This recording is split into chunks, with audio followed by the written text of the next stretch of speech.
en un futuro. ¿Vale? Porque como vas a hablar... En un futuro no lo sé. Parte de su intervención, ¿no? Después de los últimos 4 años en el gobierno no me atrevo a hacer pronósticos de ningún tipo porque, vamos, pasa un mes y no tiene nada que ver con lo que uno presagiaba, ¿no? Bueno, yo me licencié efectivamente en Económicas ya hace unos cuantos años, en el bienio 95-96, si no me equivoco. Después me fui a Madrid a estudiar el doctorado, volví, entré como profesor en el año 98 en la Universidad de La Laguna, en donde sigo como profesor e investigador en la Facultad de Economía, Empresa y Turismo, en el área de Economía Aplicada. Hice la tesis entre La Laguna y Escocia sobre un tema que a día de hoy, pues la verdad es que no estoy trabajando mucho porque me fui al tema de política monetaria y efectos sectoriales y regionales de la política monetaria. Pero bueno, he aquí que a partir del año, yo creo que 2005-2006, de la mano de Antonio Olivera, que intervendrá esta tarde, pues me metí a analizar un poco el tema de economía de Canarias, el paso por el SES, llevando durante 5 años el informe anual del SES, creo que también fue un paso importante, que nos abrió bastante la vista y ver cómo se toman las decisiones y cómo se negocia, ¿no?, entre los distintos actores sociales a la hora de hacer el diagnóstico de la realidad y lo que hay que prescribir. Por lo tanto, Economía de Canarias desde entonces forma parte de un ámbito importante de mi trabajo. De hecho, publicamos en el 2015 un libro de Economía de Canarias que tuve el honor de coordinar. También dentro del ámbito de investigación llevo bastantes años trabajando temas de desigualdad y pobreza. De hecho, soy miembro del Centro de Estudios en Desigualdad Social y Gobernanza de la Universidad de La Laguna. Y desde el 98 hasta el día de hoy soy profesor e investigador de la Universidad de La Laguna, pero Antonio Olivera me pidió que hiciera un alto en el camino entre el 2019 y el 2023 para, bueno, pues acompañarlo en la labor de gobierno, y una decisión de la que no me arrepiento a pesar de la dureza del momento que tocó vivir, pero me llevó un gran aprendizaje. Fue costoso, fue una experiencia muy dura, pero realmente profesionalmente y en lo personal me ha enriquecido muchísimo, y sobre todo pues que me hayan invitado a tratar de coordinar un trabajo en el que creo, que hoy hablaré un poco de él, evidentemente, sigo haciendo proselitismo de ese trabajo, que es el tema de la sostenibilidad, el desarrollo sostenible y la importancia que tiene, ¿no? O sea, que el tema de haber liderado los procesos para aterrizar en Canarias la Agenda 2030, la verdad es que es impagable que me hayan invitado a dar ese paso. Yo creo que esa es básicamente mi trayectoria profesional, y a futuro no me atrevo a decir, sigo siendo... Mi plan A es seguir en la universidad, el plan B era esos 4 años en el gobierno, evidentemente, ¿vale? O sea que esa es un poco mi experiencia vital, y si quieres pues ya me refugio detrás del PowerPoint, en donde me siento más cómodo, ¿vale? Entonces creo que ya está preparado, efectivamente. A ver, Antonio... No, ¿verdad? Vale.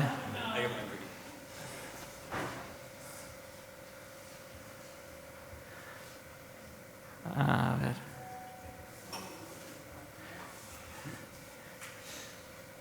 Perfecto.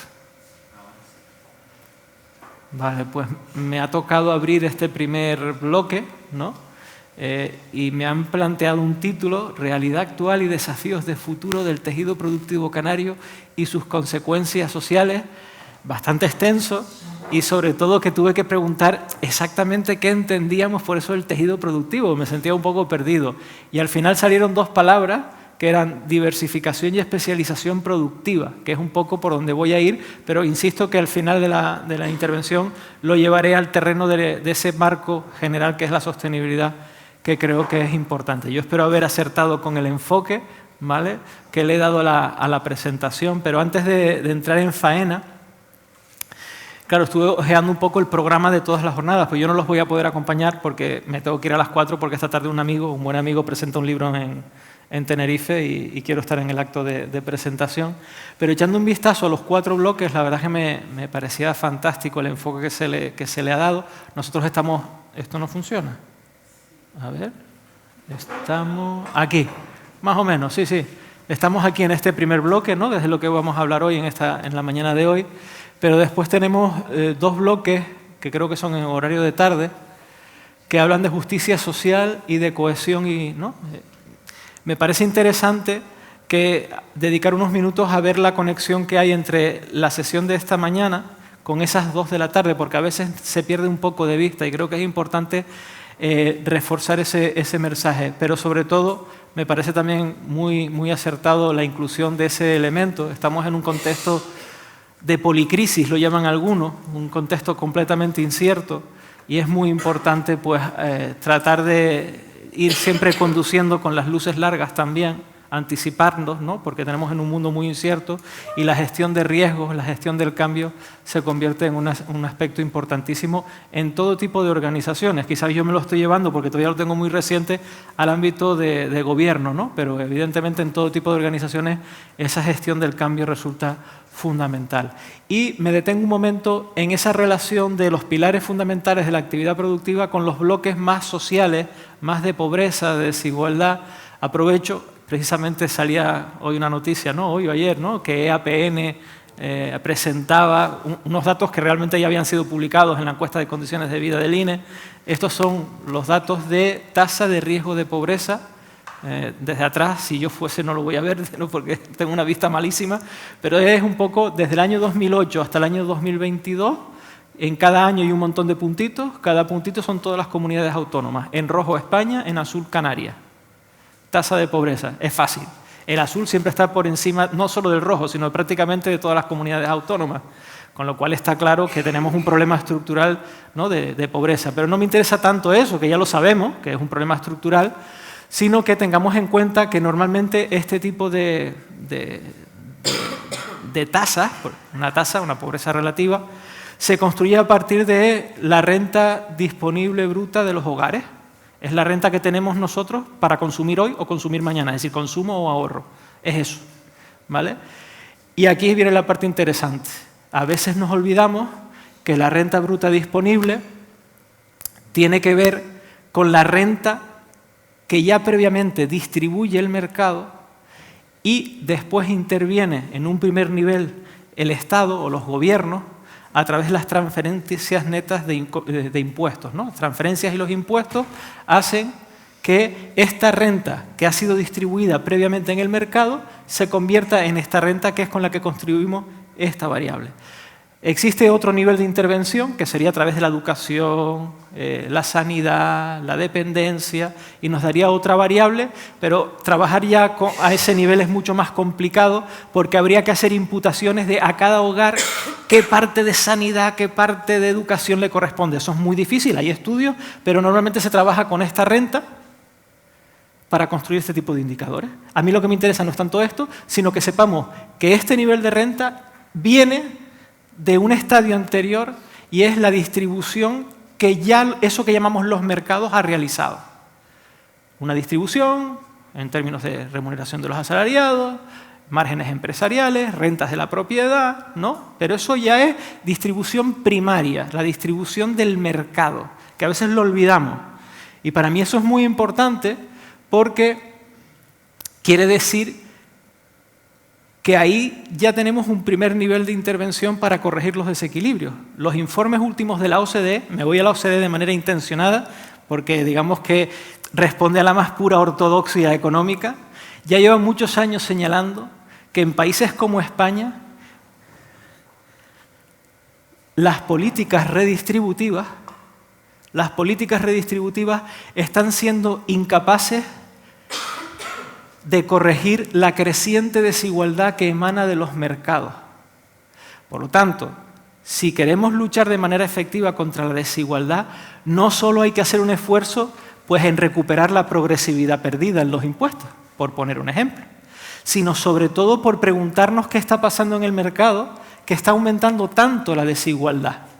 Y a lo mejor aspectos como el salario mínimo interprofesional, la renta universal, el equilibrio entre los dos agentes en la negociación colectiva, la responsabilidad social corporativa o la inclusión de cláusulas sociales y ambientales en la compra pública podrían ayudar a resolver este problema. Estos son ejemplos de medidas que estarían aquí para mejorar la distribución de la renta que hacen los mercados. Estamos en este nivel, serían ejemplos de ese nivel, pero a veces lo olvidamos, que la importancia que tiene la inclusión de cláusulas sociales en la compra pública, en los pliegos de contratación, por poner un ejemplo, y lo olvidamos.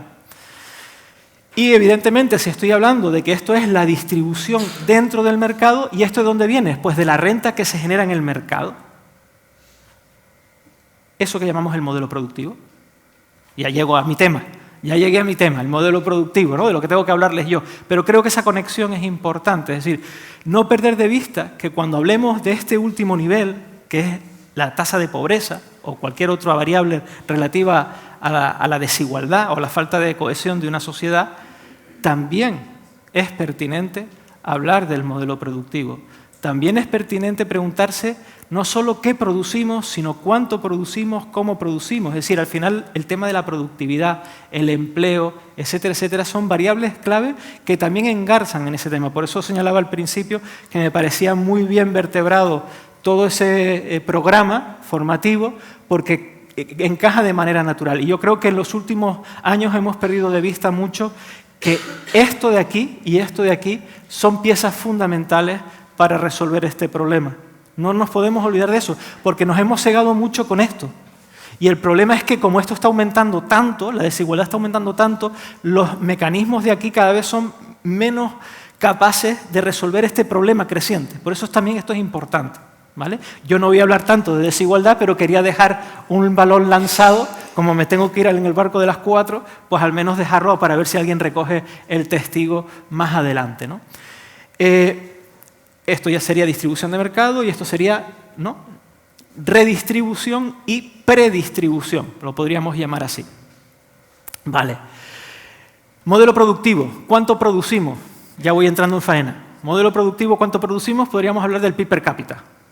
PIB, que todos conocemos la variable, y en este gráfico sencillo, lo que he situado en color azul, para que se vea claro, esto es la evolución desde el año 2000 hasta el año 2021, ¿vale? Y lo único que se representa ahí es el puesto que ocupa cada comunidad autónoma cada año. De tal manera que la que está en primer lugar es la que tiene el mayor PIB per cápita, la que está en el último lugar es la que tiene el menor PIB per cápita. Solo es una evolución de cómo voy en el ranking, en la clasificación cada domingo, ¿no? Es eso, desde el año 2000 hasta el año 2021. Canarias en el año 2000 era la octava comunidad autónoma en términos de PIB per cápita. Creo que el azul se ve muy claro, ¿no? Se ve muy claro. Baleares, por poner otro territorio archipelágico especializado en turismo. Bueno, también cae, pero Canarias de manera abrupta. Esto lo venimos advirtiendo desde hace tiempo, ¿vale? Si entendemos que a nosotros nos gustaría tener un nivel de pobreza no tan alto, similar o menor al del promedio nacional, si entendemos que la aspiración legítima de cualquier ciudadano español es que su renta media sea similar a la renta media del resto del territorio, aquí tenemos un problema. ¿No? Bien. Y uno de los aspectos, lo vamos a ver, uno de los aspectos clave que determinan el nivel de renta medio en cada territorio, y por lo tanto conecta con esto, es la variable productividad. Es uno de los factores, el factor a largo plazo más importante. Les presento la productividad. Canarias, color azul, ranking, solo es ranking, no es valor. Partíamos en el año 2000 como la quinta comunidad autónoma en términos de productividad y miren dónde terminamos. Son 20 años de evolución, donde hay etapas de expansión y etapas de crisis. Es decir, esta evolución no es algo transitorio, no es algo coyuntural, es algo estructural. Tenemos un problema en la estructura económica, esto lo venimos detectando desde finales de los años 90, del siglo XX, pero sobre todo con bastante claridad desde principios del siglo XXI.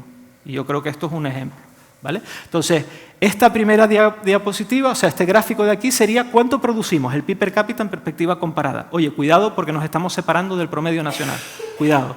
Y esto sería el cómo. Oye, la productividad es algo importante, ¿no?, para tener una buena renta, el cómo, ¿vale? Claro, la pregunta por la que a mí me han invitado es el qué, la especialización y la diversificación, que ahora hablaré de esos dos conceptos. Pero la idea que quiero que quede clara es que el qué va a determinar estas dos cuestiones, tanto el cómo como el cuánto, ¿vale? Un poco esa es la idea. Antes de meterme en faena, también para lanzar un guante a los que vengan después, ¿no? Y sobre todo porque al principio pensé que yo iba a estar en las mesas de pobreza y desigualdad y algo me había preparado. También es verdad eso, ¿no? En el ámbito del modelo productivo, hay que explorar medidas que permitan a la economía canaria retomar la senda de la convergencia económica, es decir, que nuestro PIB per cápita vuelva a acercarse al menos al promedio nacional. Porque los cálculos que nos salen todos los días de la tasa de pobreza es respecto a la mediana, a la media de la renta nacional. Por tanto, si nos separamos de la renta media nacional, necesariamente nuestra tasa de pobreza va a ser mayor. O sea, nuestra tasa de pobreza es alta por dos motivos. Porque mi renta media es menor que la renta media nacional y encima porque no estoy distribuyendo nada bien. Son los dos problemas, el nivel medio y la distribución que hago de ese nivel medio dentro de Canarias. Tenemos esos dos problemas, pero el nivel medio es importante, por lo tanto hay que converger. Y hay que hablar, por tanto, de crecimiento, de convergencia. Explorar medidas, por tanto, que permitan también reducir la sensibilidad cíclica de la economía de Canarias. Es muy sensible al ciclo económico. Por ejemplo, cuando llega una crisis, no solo es que caiga mucho el PIB, es que despedimos a mucha gente. Normalmente una economía que es muy poco productiva, la otra cara de la moneda es que su mercado laboral es muy volátil. Su empleo, cuando creamos mucho empleo, otra cosa es que reduzcamos la tasa de paro, creamos mucho empleo, pero cuando cambia la coyuntura, destruimos mucho empleo. Por lo tanto, una economía normalmente con bajos ratios de productividad en sus empresas y en sus sectores suele tener un empleo mucho más inestable, ¿vale? Más volátil, sufre más con el cambio de coyuntura. En el ámbito de la predistribución de la renta, pues yo llamaría la atención a eso, a la necesidad de prestar atención a medidas como en el ámbito competencial de Canarias, la responsabilidad social corporativa, la compra pública responsable, el papel de la negociación colectiva, son temas realmente importantes y que pueden incidir. Y por último, ya en el plano de la redistribución, pues evidentemente también hay que hacer un esfuerzo. Ya les adelantaba que estamos perdiendo progresividad. Últimamente se han tomado algunas decisiones, incluso en el ámbito de Canarias, con figuras impositivas que no van en la buena dirección, al menos en materia de reducción de desigualdades. Pero sobre todo tratar de compaginarlas con el motor económico, conciliar, ¿no?, la redistribución con el dinamismo económico de la economía. Con esto, sé que ha sido un poco largo la introducción, pero no me resistía a lanzar ese guante, pues no sé cuánto tiempo más o menos dispongo yo para controlarme. Hasta la 1. Bueno, pues no, ni miro el reloj, me va a sobrar tiempo, pero por todos lados. Pensé que iba más justo. Mi madre. Entonces, he estructurado la presentación en estos dos bloques. El primero, un poco más tedioso, lo reconozco, con algunos datos que trataré de explicar ser lo más pedagógico posible. Y otro segundo, más enfocado a lo que creo que podríamos hacer a futuro para tratar de, según lo que me plantearon, diversificar un poco la economía de Canarias, si es que eso es posible, ¿no? Empiezo entonces con ese primer bloque más descriptivo. Voy a ser muy genérico, no voy a entrar en la letra pequeña ni en grandes desagregaciones. Hablar de la economía de Canarias, sabemos que es hablar de una economía pues, que está muy concentrada su producción y su empleo en determinadas ramas, sobre todo el sector servicios, ¿vale? Aquí la verdad es que tengo información demasiado agregada, es del INE, y destaca, si olvidamos la crisis subprime, la crisis de la COVID, si lo olvidamos, pues lo que estamos viendo es que las ramas GHI, es decir, el comercio, la reparación, el transporte, el almacenamiento y la hostelería, están integradas las tres ahí, pues representan 1/3 de la producción de la economía canaria. 1/3, ¿vale? Es verdad que después, con la llegada de la crisis en el 20 de la COVID, evidentemente se resiente, pero si nos quedamos con la imagen más tendencial, más permanente, estamos hablando de entre un 33 y un 34% de la actividad muy concentrada en esa rama del sector servicios. Después, en Canarias tiene mucho peso. Voy a hacer una simplificación excesiva. Estas ramas OPQ podemos considerarlas como servicios de no mercado. Estoy haciendo una pequeña trampa porque también hay servicios de mercado, pero hay mucha actividad. Estamos hablando de administración pública, defensa, seguridad social, educación, actividades sanitarias. Ahí hay mucho de lo público. Por lo tanto, aparece en segundo lugar destacado en Canarias, pues mucho peso de ese tipo de actividades que en muchas ocasiones son servicios de no mercado, ¿no? Financiadas y suministradas colectivamente. Después, en tercer lugar, las actividades inmobiliarias, y en el caso de Canarias, llamativo, porque además han aumentado bastante su protagonismo en los últimos años, de manera permanente, ¿vale? Las actividades inmobiliarias. Y después, bueno, ya empiezan a aparecer partidas menores, la construcción está ahí, una característica, lo vamos a ver después, lo voy a poner aquí, una característica de la economía de Canarias es, en perspectiva comparada, si me comparo con otras comunidades autónomas, pues el sector de la construcción, por ejemplo, tiene un elevado peso, ¿vale? Voy a cambiar de tercio, voy a ponerme también por aquí, para no escorarme tanto para allá. Estos gráficos de aquí es el peso que tiene cada sector, los sectores que vimos antes, en Canarias, comparado con el peso que tiene en las Islas Baleares, en el País Vasco, es decir, una que se parece mucho a mí, una que no se parece nada a mí, la industrial de España, ¿verdad? Y el promedio nacional, que no tiene mucho sentido compararnos con el promedio nacional, porque el todo siempre tiene un potencial de diversificación mayor que una parte. Por lo tanto, pero bueno, promedio nacional, perfecto. Entonces, como les decía, ¿no? El sector construcción en Canarias tiene un peso muy similar al de Baleares. Normalmente las economías muy volcadas en turismo de masa de sol y playa suelen tener un sector construcción muy potente por todo el tema de las infraestructuras de acompañamiento. No es la única explicación, pero no es casualidad que el nivel de producción de Baleares y de Canarias, 100%, esté prácticamente igual, ¿no? Cuando yo divido los dos pesos, me sale que son lo mismo. Tienen el mismo peso en Baleares que en Canarias, la construcción. Miren, respecto a País Vasco, tenemos pues casi un 80% más de peso del sector construcción en Canarias que en el País Vasco. ¿Sí? O sea, ya vimos antes que el peso es un 5,7, un 6% de la economía de Canarias. Pero eso es mucho más del peso que tiene dentro de la economía del País Vasco, un 80% más. Por lo tanto, en términos relativos, estoy más especializado que el País Vasco en construcción, es lo que estamos diciendo, ¿vale? Y respecto al promedio nacional, lo mismo, ¿vale? Cuando cogemos los datos del conjunto del país, pues también se ve claramente que la construcción en Canarias tiene un gran protagonismo. Insisto, no es casualidad, tiene que ver en parte pues, con ese perfil de especialización turístico. El sector primario en Canarias, bueno, si me comparo con el promedio nacional, la verdad es que estoy por debajo del 100%, tengo menos peso, pero en comparación con el País Vasco o con Baleares, pues me sale que tiene un peso relativamente mayor, teniendo en cuenta el pequeñísimo peso que tiene el sector primario, agricultura, ganadería, pesca, silvicultura, en Canarias, que tiene poco, pero en perspectiva comparada, pues bueno, parece que está ahí.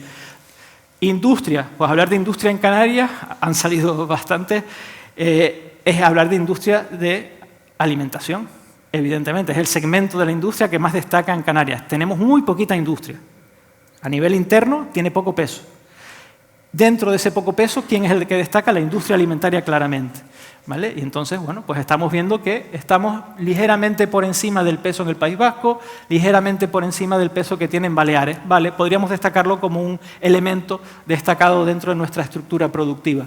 Y después el predominio absoluto del sector servicios, evidentemente muy vinculado a hostelería, restauración, comercio, transporte, almacenamiento, actividades recreativas, etcétera, etcétera. He destacado algunas de las que tienen más peso, junto con, y termino, lo que les comentaba antes, todo lo que tiene que ver con los servicios de no mercado, servicios públicos o cuasi públicos, ¿vale? Administración pública, educación, sanidad, seguridad social, estaría ahí. Eso es un poco, así de andar por casa y muy rápido, pues algunos elementos que destacaría del patrón de especialización partiendo de datos muy agregados, porque solo tengo 18 ramas, ¿vale? De datos muy agregados. Más interesante, voy a coger un poco de agua porque yo ya estoy seco.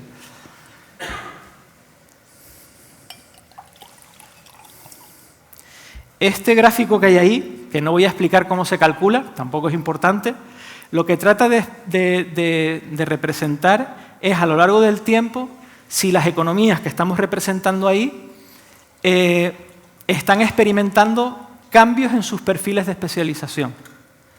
Y si ese cambio es rápido o lento, ¿vale? Si nosotros, este gráfico lo estoy representando, lo digo para los que están muy atrás, desde el año 85 hasta el año 2019. Canarias es la línea azul. Cuanto más arriba, mayor velocidad del cambio en la especialización, cambio estructural, ¿vale? Cuanto más abajo, más lento, se para el cambio, ¿de acuerdo? Entonces, si nosotros lleváramos este gráfico hasta los años 60, veríamos que ahí, en España y en todas las comunidades autónomas, también Canarias, ahí el cambio estructural fue muy fuerte. Dejamos la agricultura, veníamos del 45% de empleo en el sector primario, se produce el boom turístico, ¿no? Y un determinado actividades relacionadas con el desarrollo del estado del bienestar. Hay un gran cambio en la estructura productiva de Canarias y de otros países, de otras comunidades autónomas, con lo cual estamos hablando de altos niveles de cambio, una alta velocidad. Esa velocidad con el tiempo se ha ido frenando. Es decir, que en los últimos años, y no es una cosa solo de Canarias, vemos que hay cierta permanencia en los perfiles de especialización. No está habiendo grandes cambios como sí los hubo en el pasado, lo cual en principio es normal, ¿vale? Más interesante, este otro. Aquellas personas o organizaciones, centros de estudio que se dedican a estudiar cómo se vincula la especialización que tenemos con nuestro potencial de crecimiento, pues normalmente dicen, hombre, pues lo ideal sería, voy a resumirlo mucho, lo ideal sería que te parecieras al País Vasco, porque ellos tienen actividades industriales que suelen ser las que consideramos las más productivas, ¿no? Y lo importante es que tú te vayas hacia sectores altamente productivos, porque la productividad, lo vimos al principio, es el motor del crecimiento económico, ¿vale? Entonces, lo ideal sería que fueses a esas actividades, estoy exagerando, haciendo una caricatura, ¿vale? Actividades buenas desde el punto de vista del crecimiento son las actividades productivas, ¿no? Por eso, en parte, hemos puesto el País Vasco como comparativa, ¿no? Es decir, oye, ¿y este indicador que lo que me mide es a quién me parezco? Si cada vez me parezco más a uno o a otro, a papá o a mamá, ¿no? Esto es lo que mide este indicador. Esto es, en color naranja, Canarias respecto a Baleares. En color rojo, Canarias respecto a España. Y en color gris, Canarias frente al País Vasco. Si esto cae, cada vez me parezco más. Si sube, me diferencio. El que está más arriba es más distinto, el que está más abajo es más parecido. ¿Con quién me parezco? Pues es que esto casi no había ni que hacerlo, ¿no? Pues me parezco al color naranja, es decir, a Baleares. Y cada vez me parezco más a Baleares. Esto es importante por algo que vamos a ver después. Cada vez me parezco más a Baleares, o Baleares se parece más a mí, ¿vale?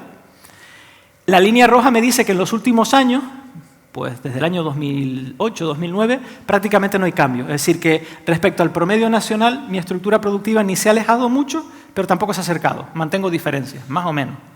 Y la línea gris lo que me dice, sobre todo, insisto, desde el año 2008-2009, es que respecto al País Vasco, pues las diferencias se mantienen, incluso aumentan un poquito. No me estoy pareciendo a esa economía buena que me dicen que es el País Vasco por eso de la industria y la productividad de la economía vasca, ¿vale? Caricatura, lo reconozco. Debajo, una chuleta. ¿A quién me parezco? Cuando yo hago este estudio con todas las comunidades autónomas, ¿a quién me parezco más? Pero además, exagerado, es Baleares, a diferencia de las siguientes dos, que son Andalucía y Murcia, la región de Murcia. Esas serían las tres a las que más me parezco según estos cálculos, ¿vale? Pero sobre todo, a una gran diferencia, Baleares, ¿vale? Lo cual tampoco es de extrañar. ¿A quién me parezco menos? ¿Quién es más desigual? La Rioja, Navarra, País Vasco y también está Extremadura y Castilla y La Mancha. Son, sobre todo el norte de País Vasco, Navarra, son las economías a las que menos me parezco. Y un último aspecto que después también creo que va a ser importante. Tampoco explico cómo se calcula. Esto es un indicador para tratar de medir. Vale, ya me has dicho que tu especialización no ha cambiado mucho en los últimos años. Se ha parado la velocidad, la intensidad del cambio estructural. Que encima cada vez te pareces más a Baleares y menos al País Vasco. Estoy exagerando mucho, ¿vale? Y ahora hay otro elemento clave. ¿Cuál es tu grado de diversificación? Es decir, ¿tu producción está muy, muy concentrada en pocas actividades o hay un abanico amplio de actividades? Porque, claro, normalmente me dicen, cuanto más concentrado estés, independientemente de que sean actividades más o menos productivas, cuanto más concentrado estés, mayor riesgo de que ante un cambio en coyuntura puedas pasarlo mal. Es decir, eres poco resiliente, eres muy vulnerable, potencialmente muy vulnerable cuando estás muy concentrado.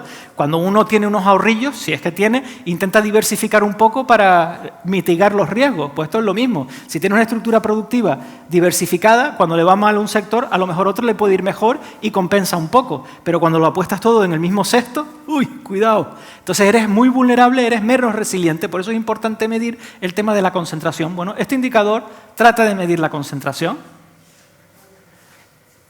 Canarias y Baleares, azul y naranja. Canarias azul, Baleares naranja.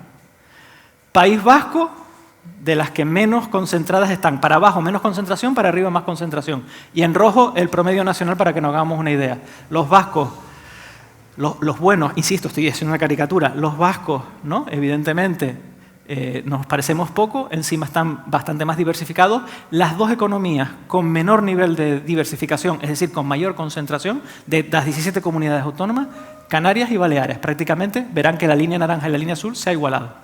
Por tanto, nos parecemos mucho en los perfiles de especialización y tenemos más o menos el mismo nivel de concentración. Insisto, todo esto lo estoy calculando solo con 18 ramas.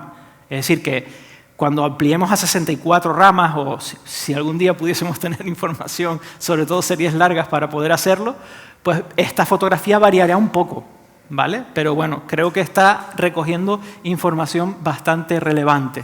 Era lo que les decía aquí. Baleares y Canarias son los que tienen mayores niveles de concentración. Navarra, La Rioja, Aragón y País Vasco, los que tienen mayor diversificación, los que están menos concentrados. ¿Sí? ¿Vale? Este gráfico, la verdad es que lo intenté poner, lo puse, lo creé esta mañana y no era lo que quería ponerle. Me di cuenta en el barco que fallé. Era demasiado temprano, todavía estaba dormido. Con esto lo que he tratado miren, tengo aquí el índice de concentración. Para acá, muy concentrado. Estos dos puntos se pueden imaginar quiénes son. Canarias y Baleares, los más concentrados, ¿vale? Y estas variables de aquí lo que tratan de medir es simplemente la volatilidad de la economía. Cuanto más arriba, más volátil, ¿vale? Ahí es en donde fallé, porque realmente lo que quería poner era el VAP, la producción, quitando el sector público, que es poco volátil por definición, y en Canarias tiene mucho peso, ¿vale? Quería quitar el sector público y quizás el sector privado. Y se vería, de todas maneras se ve, ¿eh? O yo quiero verlo, que también lo puedo forzar. Los economistas somos expertos en forzar las cosas, ¿no? De inventarnos un poco el tema este.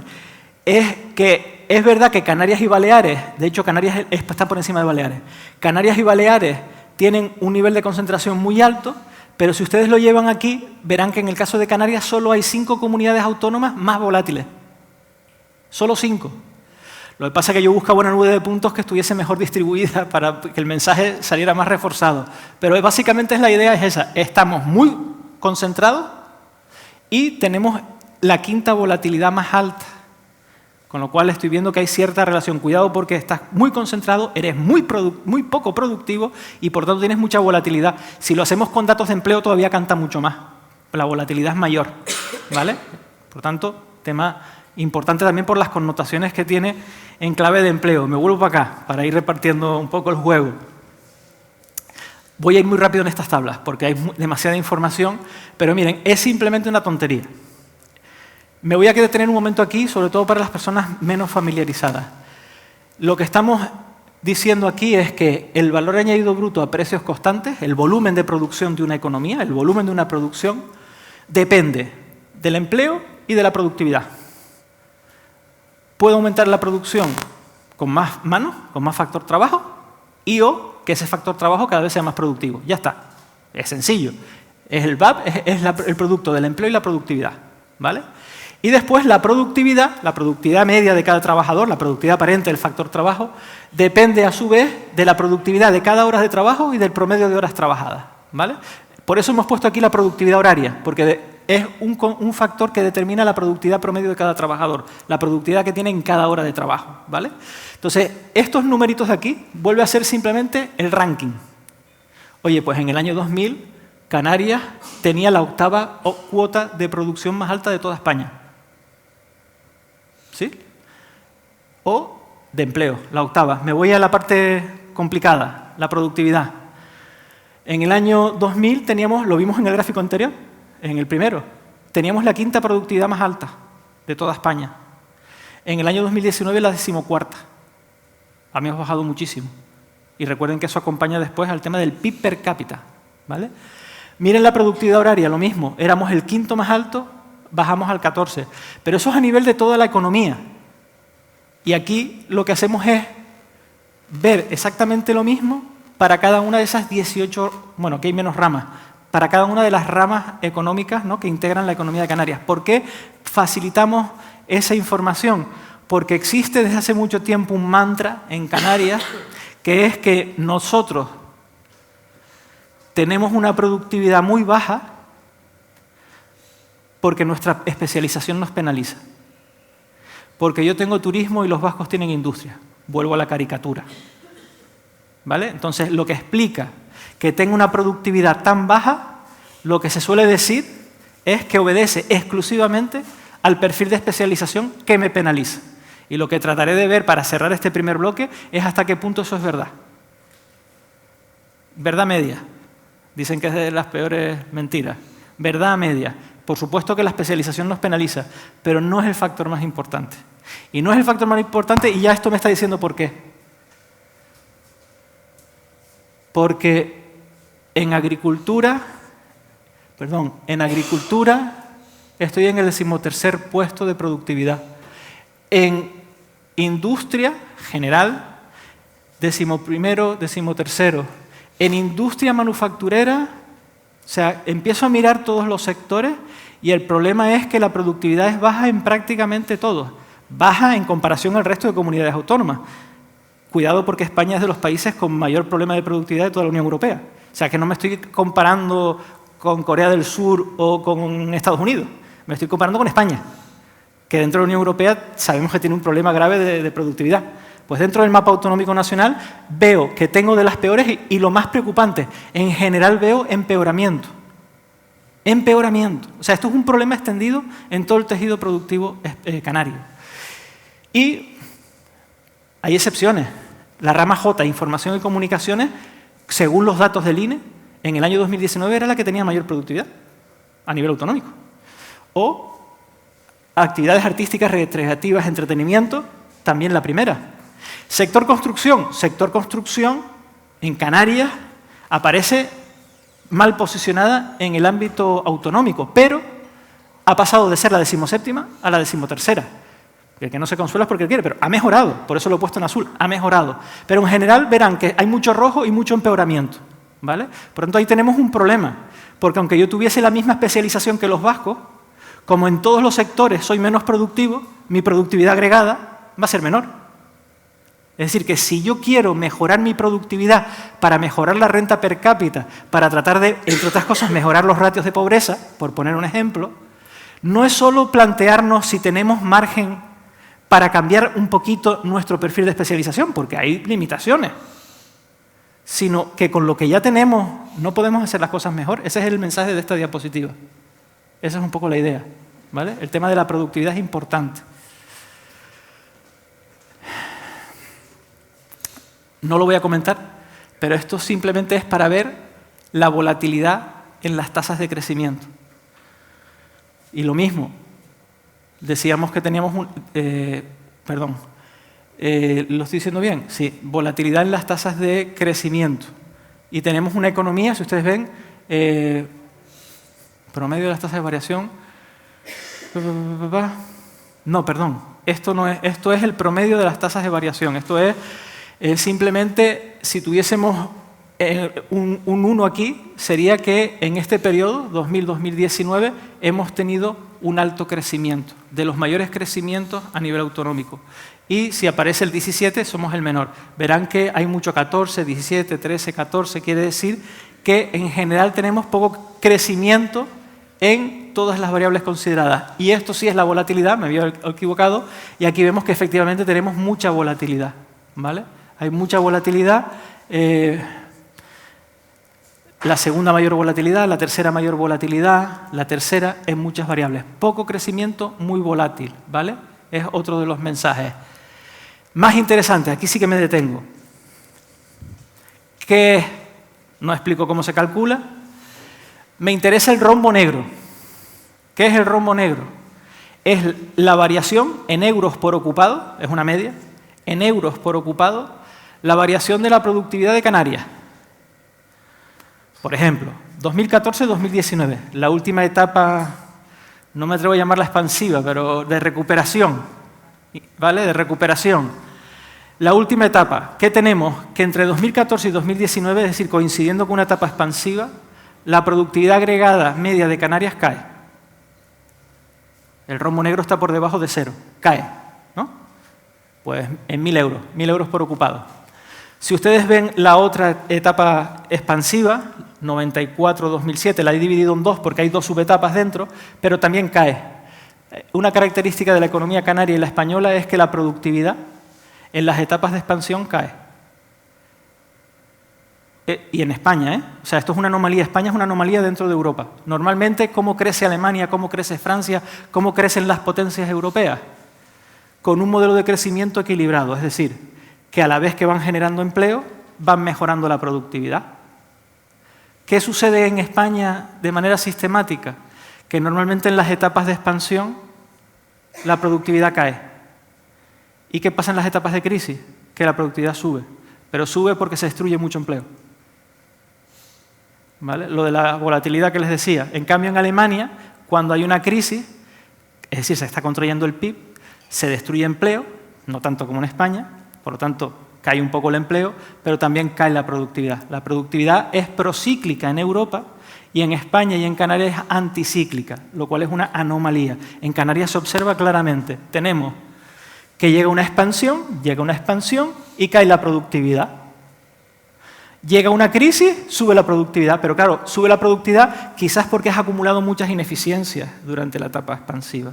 Es el o sea, con esto quiero decir que no siempre un aumento de productividad merece una lectura positiva. Porque si lo que hay detrás es una intensa destrucción de empleo, eso no ofrece una lectura positiva. Lo ideal sería que fuese de la mano y que cambiáramos ese patrón. ¿Vale? Ya sabemos lo que significa el rombo negro. Ahora me voy a los colores. Oye, es que resulta que la productividad no crece en España o en Canarias debido al cambio en la especialización. Efecto sectorial estático. Olvídense. Color gris es porque la especialización se ha ido yendo a sectores malos desde el punto de vista de la productividad. ¿Vale? Bueno. Aquí está en el terreno positivo. En el terreno positivo no lo explica. ¿Quién explica esta caída? Sobre todo aquí. ¿Quién explica la barrita amarilla y la barrita azul? ¿Qué es la barrita azul? Cómo se ha comportado la productividad dentro de la mayor parte de los sectores productivos de Canarias. ¿Sí? Eso es la barrita azul. Es decir, que si tú quieres explicar la caída del rombo negro, la barrita azul te explica mucho. Lo que te está diciendo este ejercicio es, el problema no es tanto hacia qué sector estés orientado. El problema es fundamentalmente cómo haces las cosas dentro de cada sector. Ese es el problema. Pero eso se viene detectando hace mucho tiempo, insisto. ¿Vale? Entonces es un mensaje importante. Hay que tratar de en algún momento de tomarnos en serio qué está pasando con esa variable dentro de las actividades productivas, de las ramas de actividad de las empresas. Más interesante, y ya voy cerrando este primer bloque, porque sé que es muy duro con tanta información. Pero me parece más interesante esta diapositiva. Uno deja el postre para el final, ¿no? Volvemos a los rombos negros. Esto es una fotografía del año 2019. El anterior era una película, a lo largo del tiempo. Esto es una fotografía del año 2019. He dejado el 20 y el 21 fuera, adrede, porque con la crisis, la verdad es que todo este discurso ha cambiado un poco. Hay que esperar a ver un poco con los datos nuevos a ver qué sale, ¿vale? Pero fotografía del año 2019, el último año de la anterior etapa de recuperación, de expansión, como la queramos llamar. El rombo negro es la diferencia entre la productividad que hay en Canarias ese año frente a la productividad que hay en el resto de economías consideradas. Este es el cero. Por lo tanto, lo que está por encima del cero quiere decir que ese año la productividad en Canarias era mayor. Murcia, Extremadura y Andalucía. Lo que está por debajo de cero quiere decir que mi productividad era menor. Madrid, País Vasco, pues menos 11.000 euros de diferencia. euros por ocupado, año, de diferencia. Eso llévenlo al PIB o al PIB per cápita, ¿vale? Evidentemente. Entonces, ya vemos que tan solo 3 comunidades tienen menor productividad que Canarias, es decir, Canarias tiene una menor productividad que la mayor parte de las comunidades autónomas. Y por esa vía voy a tener un menor PIB per cápita. Y por esa vía tengo todas las papeletas para tener una mayor tasa de pobreza, por poner un ejemplo. Y ahora los colores, que son los efectos, o sea, los componentes explicativos. Y entonces tenemos en color azul, sería qué parte de esta brecha que separa mi productividad del resto de economía, qué parte obedece a que mis sectores, a que mis empresas en general operan con menores niveles de productividad. Eso es el color azul. Y el color gris es qué parte de esta brecha que estoy viendo en el rombito negro, qué parte de esta diferencia, obedece a que tengo una especialización que me está penalizando respecto a la otra economía. Yo veo que el gris está explicando parte de que el rombito negro esté por debajo. Lo veo. Es decir, hay parte de verdad en el discurso que dice que tu productividad agregada se está viendo penalizada por un patrón de especialización que está volcado en actividades que, por su naturaleza, por su tecnología, opera con menores niveles de productividad. Por la especialización, ¿vale? Efecto especialización. Por tanto, es verdad que una parte de verdad hay en ello. Ahora bien, la parte azul tiene igual o más importancia en muchos casos, con lo cual la fotografía no estaría completa si no dijéramos, y es que aparte tienes un problema con la productividad con la que operan tus sectores, tus ramas, tus empresas. Si quieres resolver el problema tienes que atacar los 2 frentes, no solo uno. De hecho, el segundo parece ser más importante, el de la productividad intraempresa, intrarrama, intrasector. Por eso decía que ese mantra de que la culpa la tiene solo la especialización es una verdad media. También hay que mirar cómo hacemos las cosas dentro de cada sector, dentro de cada rama. Eso es importante, ¿vale? Por supuesto, hay muchos condicionantes. El mero hecho de ser una economía archipelágica, fragmentada, hace que en determinadas actividades industriales, por ejemplo, pues oye, no se pueden aprovechar economías de escala, eso te penaliza, evidentemente, ¿no? Hay muchas explicaciones, pero eso está ahí y hay que tratar de ver cómo lo podemos resolver. Cierro esta primera parte. No he querido entrar mucho en el detalle de las ramas, pero sí lanzar algunos mensajes. Puede ser que la especialización nos esté penalizando. Quizás nos está penalizando más el cómo hacemos las cosas dentro de cada sector. Todo esto enfocado al tema del PIB per cápita, el crecimiento, la lucha contra la pobreza. Perfecto. Pero ahora voy a la parte segunda que también me plantearon. Es decir, vale, me has descrito un poco lo que ha pasado en los últimos años, las cuestiones más permanentes. A futuro, ¿qué podríamos hacer, no? Alguna lectura en clave de futura. Y ahí es donde ya me refugio en lo que ha sido mi obsesión, mi tarea en los últimos 4 años, ¿no? Yo la primera parte me he centrado mucho en el PIB per cápita, en la productividad, en el crecimiento, pero creo que hace tiempo que debíamos haber dejado de lado la obsesión por el crecimiento. No digo olvidarla del todo, sino enriquecerla, ampliar el enfoque. Ir a un enfoque de desarrollo y no de crecimiento, ¿vale? Ahora explicaré por qué. Y iba a traerles la definición de desarrollo que nos da Naciones Unidas, del desarrollo sostenible, pero creo que la tenemos tan trillada que he preferido irme a una cita de Aristóteles, que es un poco vieja, ¿no? Por tanto, a una cita de Aristóteles que además leí en un documento del Informe de Desarrollo Humano del Programa de Naciones Unidas para el Desarrollo, ¿vale? O sea, que lo rescato de ahí, de otro informe de desarrollo. Me parece interesantísimo. Dice lo siguiente, Aristóteles, las sociedades no deben juzgarse simplemente por patrones tales como la riqueza y el ingreso, pues ellos no se buscan por sí mismos, sino que son medios para alcanzar otros fines. A eso me refiero con que, bueno, el crecimiento es importante, no digo que no, pero el enfoque hay que ampliarlo. Quizás la obsesión desde hace varias décadas por el crecimiento, especialmente por el crecimiento a corto plazo, es lo que explica el mosaico de problemas que tenemos sobre la mesa actualmente. Por eso creo que hay que cambiar un poco el enfoque, sin renunciar al crecimiento. No voy a entrar en el debate de si de crecimiento sí o no, no voy a entrar, pero sí al menos invitar a esa reflexión de ampliar el foco y hablar de desarrollo, en mi caso de desarrollo sostenible, evidentemente. Y con ese paraguas voy a tratar de ver un poco por dónde podrían ir algunas pistas en materia de especialización y diversificación de la economía canaria. Primero, algunos hechos, ¿no? Primero, todos los territorios del mundo, también Canarias, llevan tiempo enfrentando una serie de retos globales o planetarios. Nos afectan a todos los territorios sin excepción. Eso, evidentemente, el hecho de que sea un denominador común a todos los territorios, lo que ha invitado es a plantear soluciones coordinadas a nivel internacional. Esos riesgos son de muy diversa naturaleza, no son solo económicos, que también los hay y hay que afrontarlos, pero hay retos tecnológicos. Con el tema de la digitalización tenemos enfrente una serie de retos espectaculares. Tenemos retos, que les voy a decir, ambientales, con el cambio climático a la cabeza, pero no es el único. Hay un montón de emergencias ambientales interconectadas. Por supuesto, los hay sociales, retos de naturaleza social, pobreza, desigualdad, movimientos migratorios forzados por conflictos bélicos, por el cambio climático, crisis hídricas en muchos. No hay que irse muy lejos, cuidado, con el tema de las crisis hídricas. O sea, tenemos muchos problemas sociales sobre la mesa. Por lo tanto, lo que hay que buscar no solo es una agenda que esté consensuada a nivel internacional, sino que además atienda toda esa diversidad de ámbitos de actuación y que no sea una agenda que solo trata lo económico.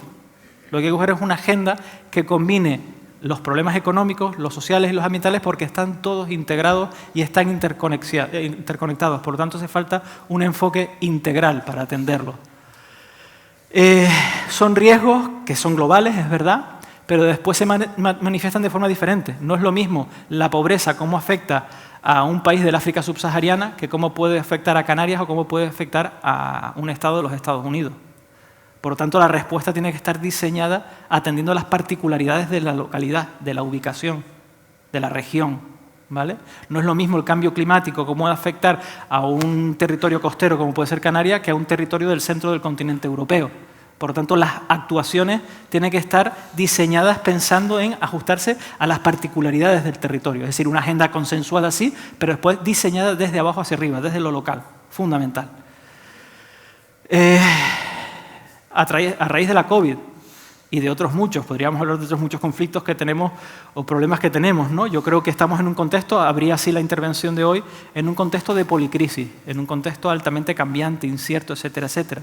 Yo creo que de ese contexto tan complicado que nos ha tocado vivir, pues se extraen bastantes enseñanzas. Yo creo que una, sobre todo a raíz de la COVID, que además me tocó estar en el gobierno y ver un poco cómo se gestionaba todo eso, es, al menos una de las enseñanzas que yo me llevo, es que debemos, y yo creo que mucha gente y muchas organizaciones lo han hecho, debemos de recuperar la sensación de seguridad que la COVID nos robó.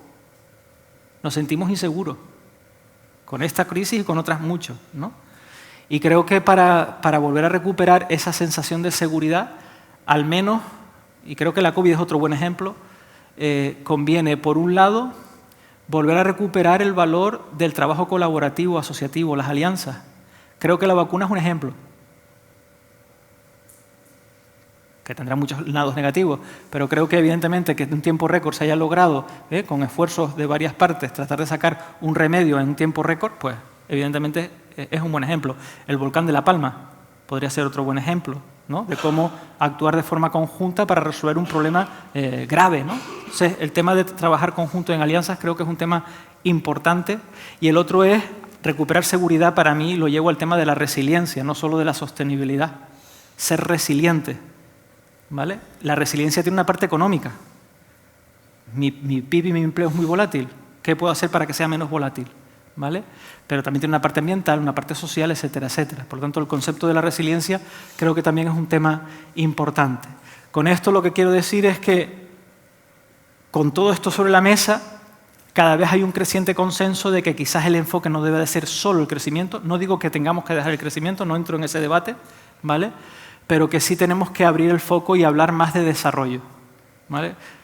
Yo recuerdo hace muchos años ya, no estoy diciendo nada de respecto a la edad, José Miguel, pero sí de escucharte hace muchos años, no recuerdo cuánto, pero probablemente en los 90, donde tú ya decías que quizás el crecimiento económico, creo que lo referías al caso de Canarias, que el crecimiento económico no estaba viniendo acompañado de desarrollo, que crecimiento y desarrollo no es lo mismo.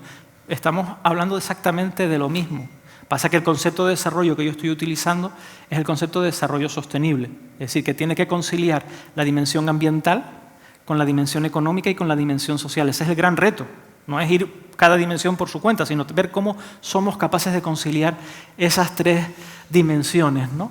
En ese sentido, como les comento aquí, creo que el enfoque del desarrollo sostenible puede ser un buen marco de partida. Y, evidentemente, tengo que hablar de lo que hemos hecho en los últimos 4 años. Pues decía que hay una agenda global, que es la Agenda 2030 de Naciones Unidas, que, por cierto, una cosa que también es bastante olvidada, es una agenda que nace, entre otras cosas, para garantizar el cumplimiento de los derechos humanos en todos los lugares del mundo. O sea, hay un principio fundamental y es intentar garantizar los derechos humanos, ¿vale? Que a veces se pierde de vista, sobre todo desde algunos posicionamientos ideológicos. Algunos partidos últimamente están diciendo verdaderas barbaridades en torno a la Agenda 2030. Pero Naciones Unidas otorga un papel muy relevante a los gobiernos locales, porque reconoce que tenemos unos retos globales muy importantes, marca una hoja de ruta consensuada a nivel internacional, pero acto seguido dice, como esos problemas se manifiestan de forma diferente en cada territorio tiene que hacer un esfuerzo por localizar, por contextualizar la agenda en su realidad. Y esa es la Agenda Canaria. La Agenda Canaria lo que ha intentado es aterrizar esos 17 objetivos y 169 metas globales en la realidad concreta de Canarias, ¿vale? Eso es lo que ha hecho la Agenda Canaria, nada más que eso. No voy a hablar de ella, aunque sí me voy a apoyar en ella. Voy a apoyarme en ella por esto. Hablar de desarrollo sostenible es hablar de competitividad, de productividad, de eficiencia, de diversificación o especialización. Son temas relevantes, ¿vale? Lo digo porque existe también una alta confusión.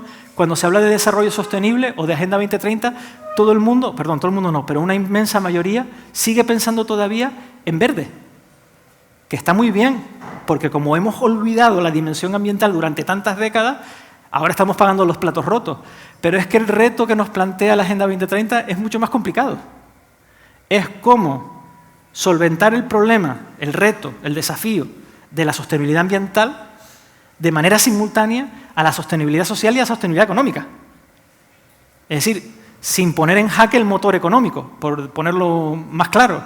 Eso es un poco la idea. Entonces, el reto es mucho más complicado. Pero sí, hay que hablar de economía, de productividad. No nos puede doler en prenda hablar a los que defendemos el desarrollo sostenible, todo lo contrario. Hay que conciliar las tres dimensiones del desarrollo sostenible. Y, por tanto, es hablar de competitividad. Voy a utilizar unos minutos para hablar del concepto de competitividad, para explicar al menos el concepto de competitividad que hay en la Agenda Canaria de Desarrollo Sostenible, ¿vale? El concepto de competitividad también es un concepto muy poco comprendido. Y en la literatura económica, soy economista, en la literatura económica ese concepto ha ido mutando, su alcance ha ido cambiando a lo largo del tiempo.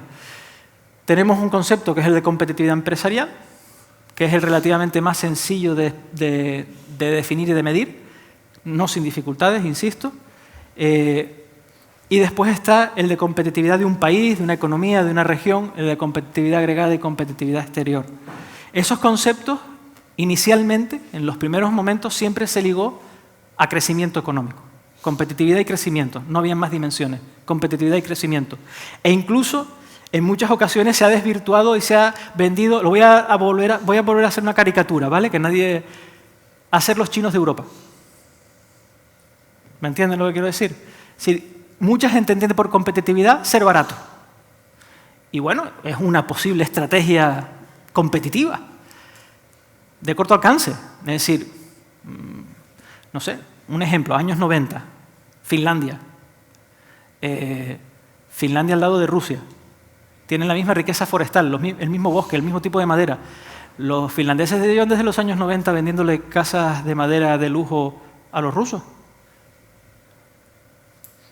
Pero si son primos hermanos, o sea, primos hermanos no, cuidado con lo que digo. Están al lado y tienen el mismo bosque y la misma madera. ¿Cómo es posible que ustedes le vendan con esa misma madera que tienen ellos una casa y les claven y les saquen los ojos con el precio de la casa de madera? Pues porque ustedes han invertido en I+D, en diseño, y ellos no. Es el mismo recurso, pero ustedes se lo han currado. y pagan unos sueldos buenos a los trabajadores. Entonces, la aspiración debe de ser que a futuro no seamos los chinos de Europa, sino que seamos los finlandeses de Europa. Ese sería un poco en los sectores en los que podamos, evidentemente, en los sectores en los que podamos, pero para eso hay que hacer determinados cambios, ¿no? Entonces, el concepto de competitividad va cambiando y no es solo ser barato. En algún momento de tu estadio de desarrollo, en alguna actividad, sí, donde no hay cabida para la diferenciación, para la innovación, vale, pero en general, si se puede, tratemos de ir al modelo finlandés y no al modelo, ¿no?, de ser los chinos de Europa. Afortunadamente, este enfoque centrado solo en el crecimiento, como les decía antes, ha ido cambiando con el paso del tiempo y cada vez se ha ido asociando más con el concepto de desarrollo. Es verdad que el concepto de desarrollo es un concepto mucho más complicado de definir y han aparecido muchos conceptos. Dos de los más impacto han tenido han sido el desarrollo humano y el desarrollo sostenible. Con el desarrollo sostenible, al final, imponiéndose un poco en la literatura, hemos llegado a ligar la competitividad con el concepto de desarrollo. Y ese concepto es el de competitividad territorial. ¿Qué es la competitividad territorial? Es el conjunto de factores e instituciones, de políticas, que permiten crear un entorno favorecedor para la creación de valor por parte de las empresas o de las organizaciones que operan en el territorio, pero siempre tratando de velar por la cohesión social y el respeto medioambiental. Esa coletilla final es importante. No vale cualquier modelo de crecimiento. El desarrollo no necesariamente es incompatible con el crecimiento.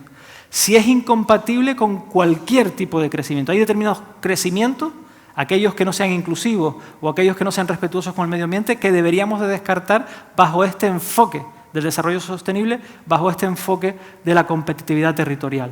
Aquí no me voy a detener, simplemente dos ejemplos que ilustran muy bien cómo poco a poco esto va calando. Esto sería el informe de competitividad internacional del Foro Económico Mundial del año 2019. Es uno de los dos informes más importantes de competitividad de países que se publica desde hace tiempo. Si uno lee los informes de competitividad de este organismo, de esta organización, en los años anteriores prácticamente no había ninguna referencia a la sostenibilidad. Es a partir del año 19 cuando empiezan a decir, oye, cuidado, porque hemos estado durante mucho tiempo centrados solos en el crecimiento y quizás esto haya generado todo ese mosaico de problemas económicos, ambientales y sociales del pasado. Por lo tanto, a futuro deberíamos de integrar en una única agenda lo económico, lo social y lo ambiental. Es lo que dice un organismo en un informe de competitividad. Y esto sería de la Fundación Orquestra de la Universidad de Deusto, que está especializada en temas de competitividad empresarial y territorial, y dice exactamente lo mismo. Es a raíz de la COVID, pero dice exactamente lo mismo, ¿vale? Que hay que integrar lo económico, lo social y lo ambiental. Y están hablando de competitividad, ¿vale? No de desarrollo sostenible, con lo cual es una buena noticia que cada vez haya más gente que está concienciada con este tema. Al final, esta evolución que yo les he comentado ha llegado también al ámbito empresarial, de tal manera que cada vez son más las organizaciones y también son más los académicos que piensan que las empresas no solo deben de maximizar el valor para sus propietarios, accionistas o como queramos llamarlo, ¿vale?, sino que tienen que también tratar de tener un impacto positivo en el entorno, crear lo que llaman valor compartido, ¿no? Y he traído dos referencias de dos referentes en el ámbito de la economía empresarial, Peter Drucker y Michael Porter. Me quedo con Porter, que es el que ha leído más, que dice que las empresas deben reconectar el éxito empresarial con el progreso social. El valor compartido no es responsabilidad social, filantropía o incluso sostenibilidad, sino una nueva forma de lograr el éxito económico. No está al margen de lo que hacen las empresas, sino en el centro. Creo que ese cambio, Michael Porter, desde los años 90 es uno de los grandes referentes de toda la economía, de toda la literatura de competitividad de las naciones y de las empresas. Y esto sale de un artículo de la Harvard Business Review, una revista especializada en economía empresarial de la Universidad de Harvard, ¿vale? O sea que digo que este personaje tiene un eco. Claro, tú lees a Porter en los años 90 y por supuesto no habla de sostenibilidad. Lees a Porter, esto es un artículo del año 2011, Tú lees a Porter en los últimos años y hay un cambio.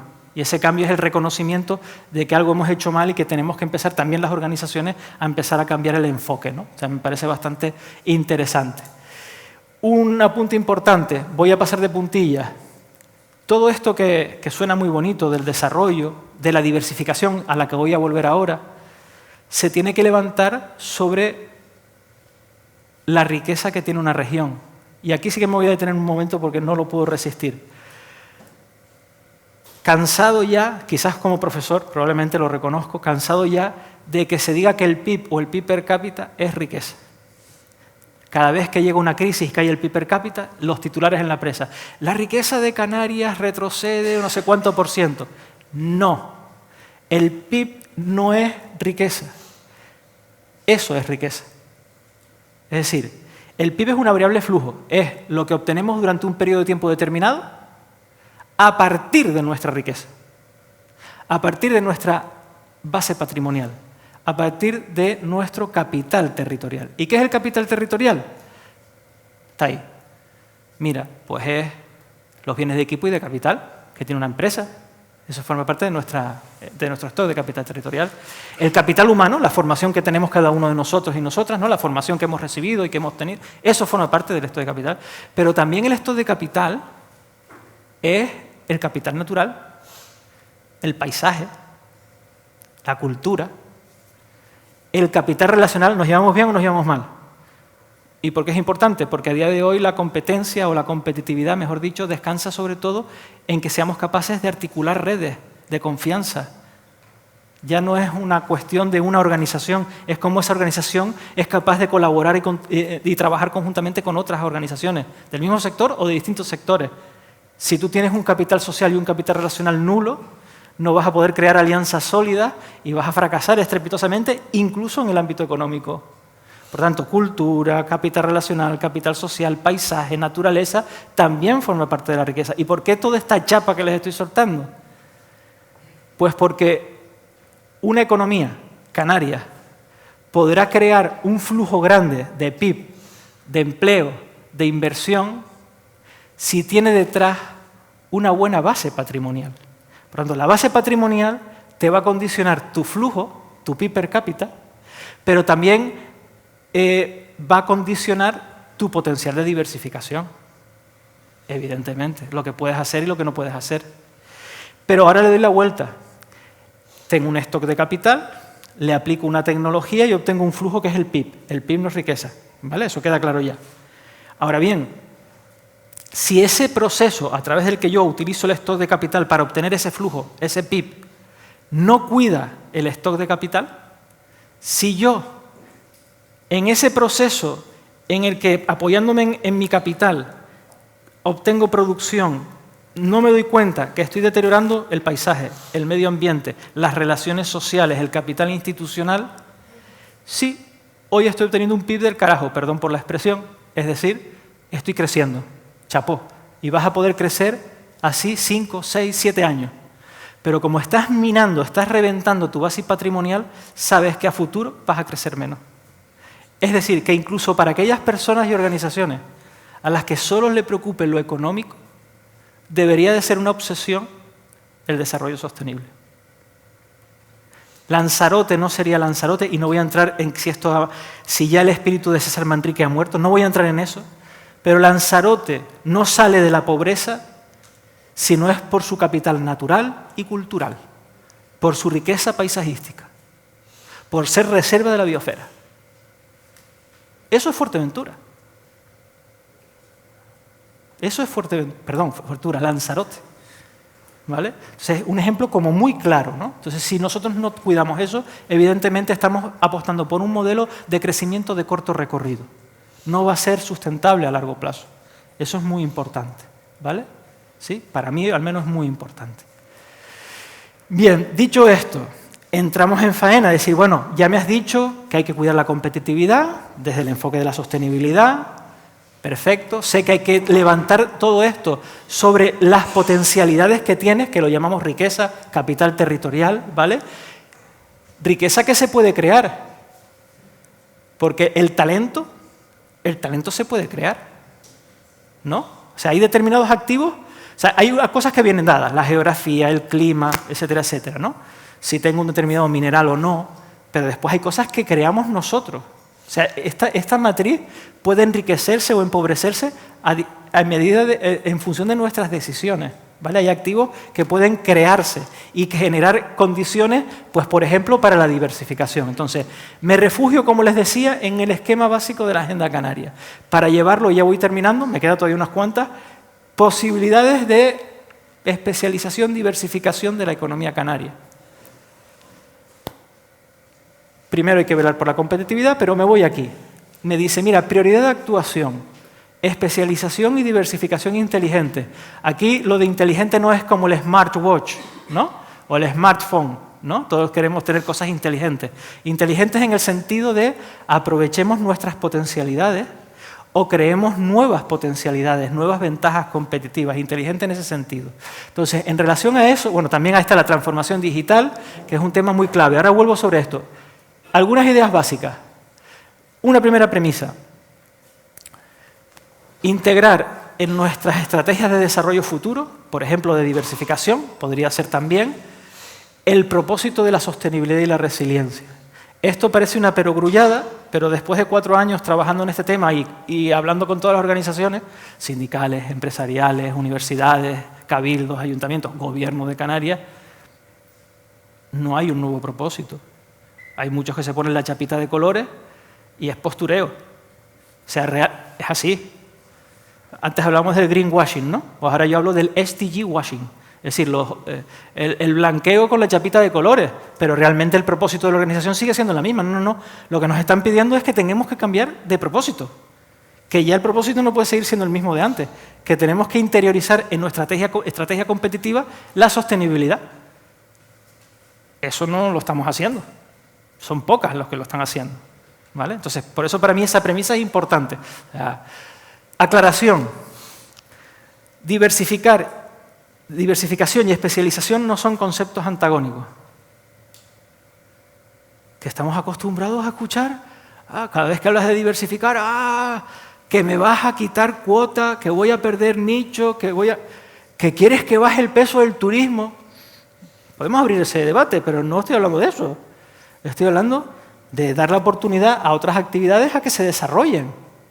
Esto no es un juego de suma cero, ¿no? Entonces, en este debate, donde diversificación y especialización, insisto, ese debate es ficticio, son conceptos complementarios. ¿Por qué son conceptos complementarios? Pues porque uno no puede desarrollar actividades económicas normalmente de la nada. O sea, uno parte de las potencialidades que ya tiene, de lo que ya sabe hacer. Por lo tanto, ¿qué sé hacer yo? ¿Turismo? Pues aprovechemos el turismo para diversificar la economía. Por cierto, y que el turismo incorpore en su propósito la sostenibilidad y que sea sostenible. Pero el turismo es una palanca de cambio. Somos una potencia turística. Por lo tanto, aprovechemos esa palanca de cambio del turismo para que traccione de otras actividades y que cojan músculo. Por lo tanto, lo que ya tenemos puede permitir poner en marcha procesos de diversificación. Después es verdad que hay otro vector de diversificación que es intentar crear las condiciones necesarias para que aparezcan nuevas actividades económicas. Eso es imposible. ¿Quién iba a decir que Canarias iba a ser un plató de cine de reconocido prestigio internacional? Y eso fue con un pequeño cambio institucional, que después se ha ido adornando, pero ahí ha habido un tema fiscal importante. En otras ocasiones habrá que tocar otras teclas, pero es simplemente ver, ¿tengo potencialidad? Sí. ¿Qué teclas tengo que tocar para que esa potencialidad se materialice? Entonces, hay posibilidades de diversificación nuevas, más allá de lo que ya tengo. Hay que aprovecharlas. Y en ese debate de especialización y diversificación, no me canso de repetirlo, hay que partir de lo que tenemos o de lo que podemos llegar a tener, una fiscalidad distinta, ¿vale? No podemos olvidar que tenemos que intentar surfear las tendencias que sabemos que existen. Lo pondremos ahora ejemplo, pero hay una serie de tendencias o retos demográficos. Bueno, son retos y oportunidades. Desde un punto de vista económico, las tendencias demográficas ofrecen muchas posibilidades de diversificación, de aparición de actividades económicas nuevas, de nuevos nichos de empleo. de nuevos perfiles profesionales. Por lo tanto, hay que aprovecharla. Hay también otras tendencias que tienen que ver con la ecologización, con, ¿no?, luchar contra los retos o los desafíos ambientales. Aprovechémoslos para generar nuevos actos. Pondremos ejemplos. Y también los hay de tipo tecnológicos, digitales, etc. Por lo tanto, ser conscientes de en cada momento cuáles son esas tendencias para tratar de ver si algunas las podemos aprovechar para convertirlo en actividad económica. Sería eso. Y después, una cuestión que no siempre es bien entendida. Son 4 cuestiones que a mí siempre me preocupan. No solo hablar del qué, el cine, actividades de I+D, sino el cómo. El cómo quiere decir, ¿eres poco o muy productivo? ¿Eres muy o poco sostenible?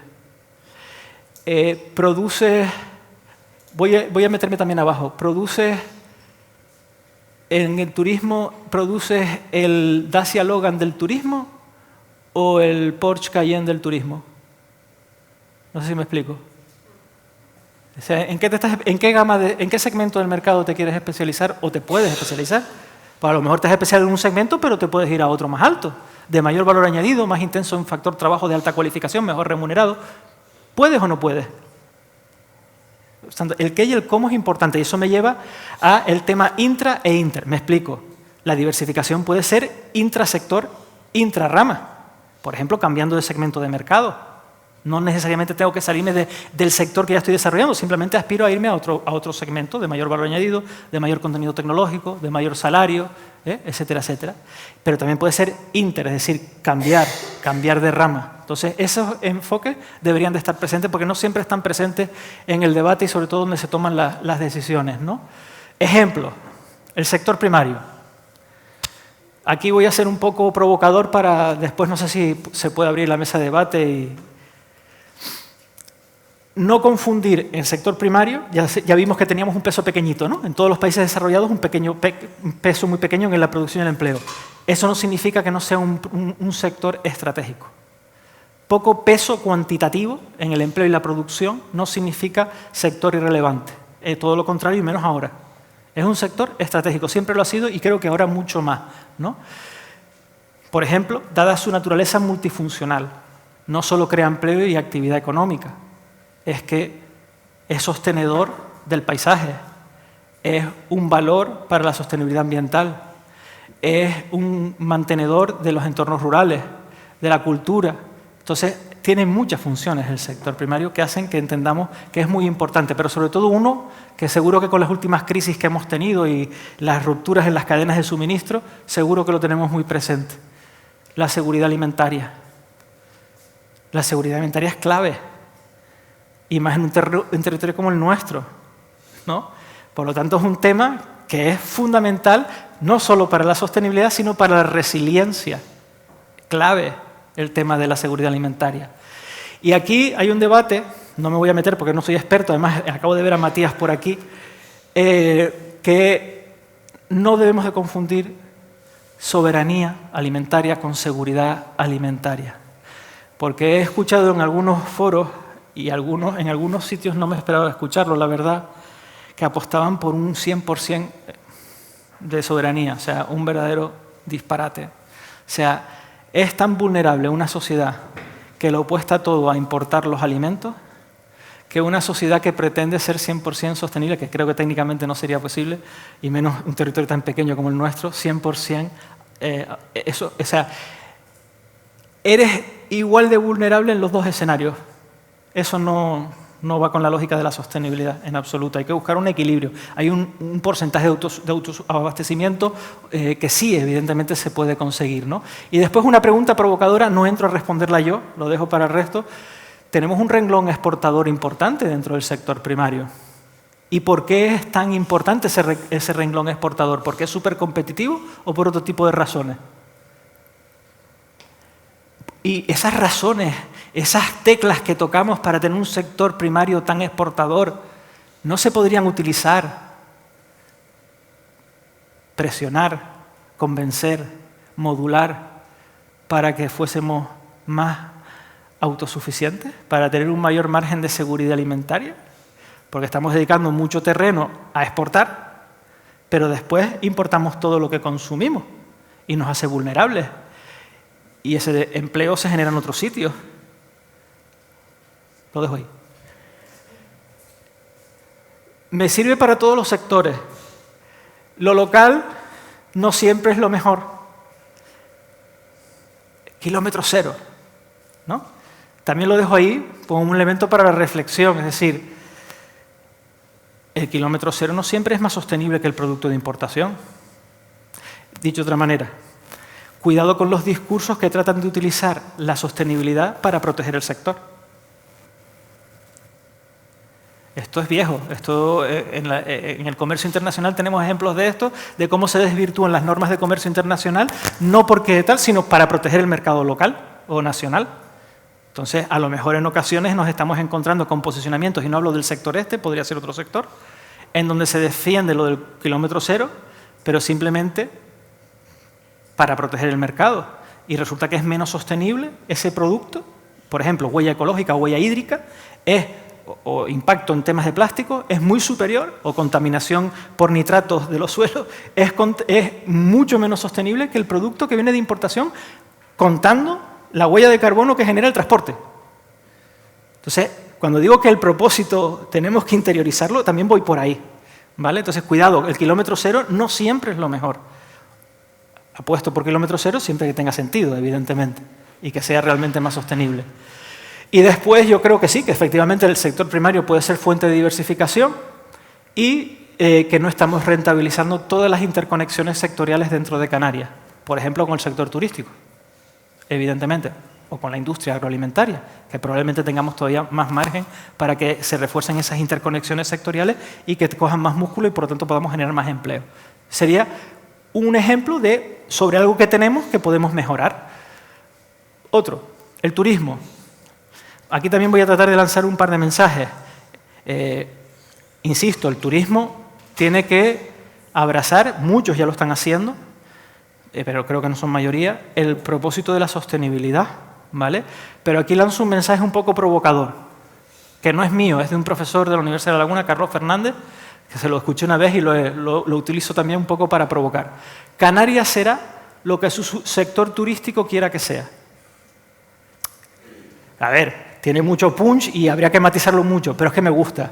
Me gusta porque no puedo decir que Canarias sea un territorio sostenible, si una actividad con el impacto que tiene el turismo, que antes de la crisis de la COVID representaba entre impactos directos e indirectos, según Exceltur, el 35% del PIB y el 40% del empleo.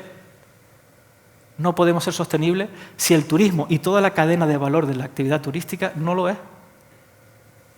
Por lo tanto, está claro, o sea, un sector con tanto peso es un sector al que hay que pedirle más responsabilidades, pero claro, no es una cuestión de la empresa hotelera, ¿no? Esto es una cuestión que tenemos que tratar de convertirnos en un destino sostenible, lo tenemos que articular entre todos y todas, evidentemente, ¿no?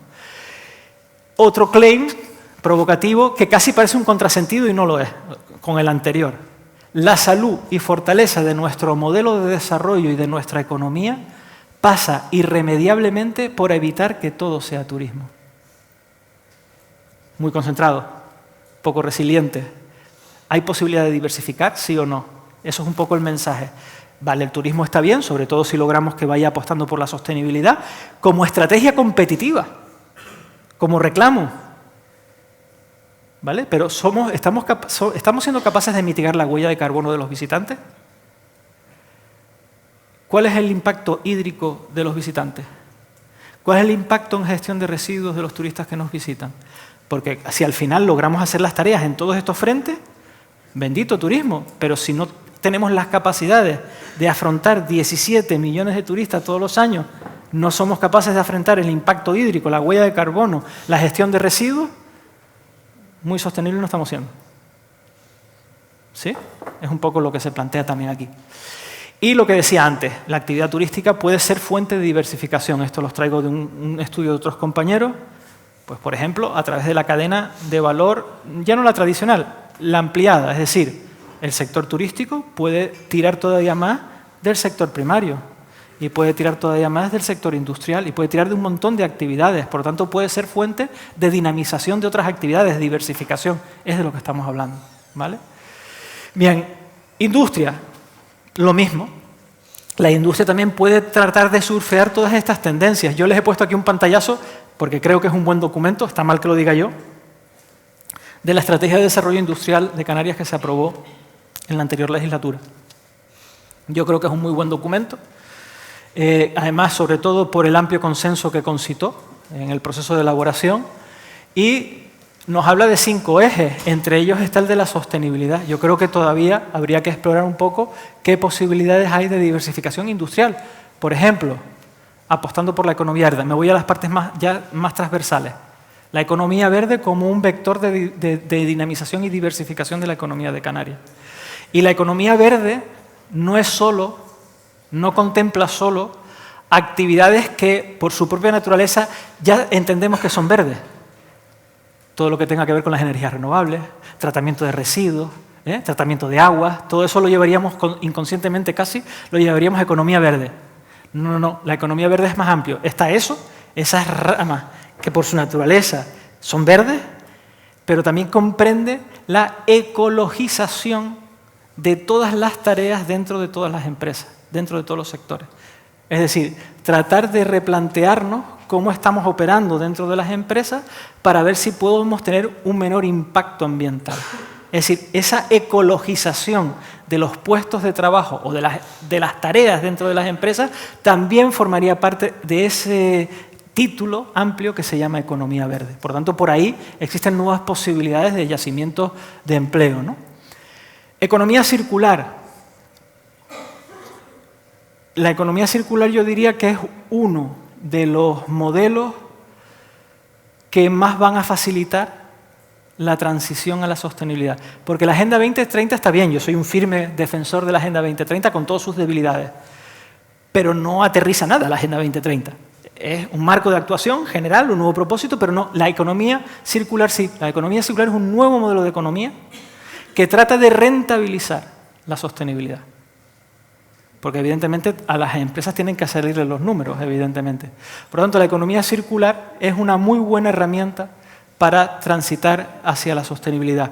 Y en el impulso de la economía circular, y lo dejo aquí también como una idea, al menos en los países donde esto ha avanzado mucho más, un tema crucial es aprovechar las interconexiones sectoriales, eso que llaman simbiosis industrial. Suecia, Dinamarca, ahí no es solo que el sector hotelero habla con el sector primario, que podría ser un ejemplo, ¿no?, que está funcionando en algunos casos en Canarias, para temas de tratamiento de residuos, compostaje, y eso es economía circular. Estamos hablando de implicar un mayor número de actividades. Eso es importante para que realmente haya músculo y haya rentabilidad en el ámbito de la economía circular. Economía azul.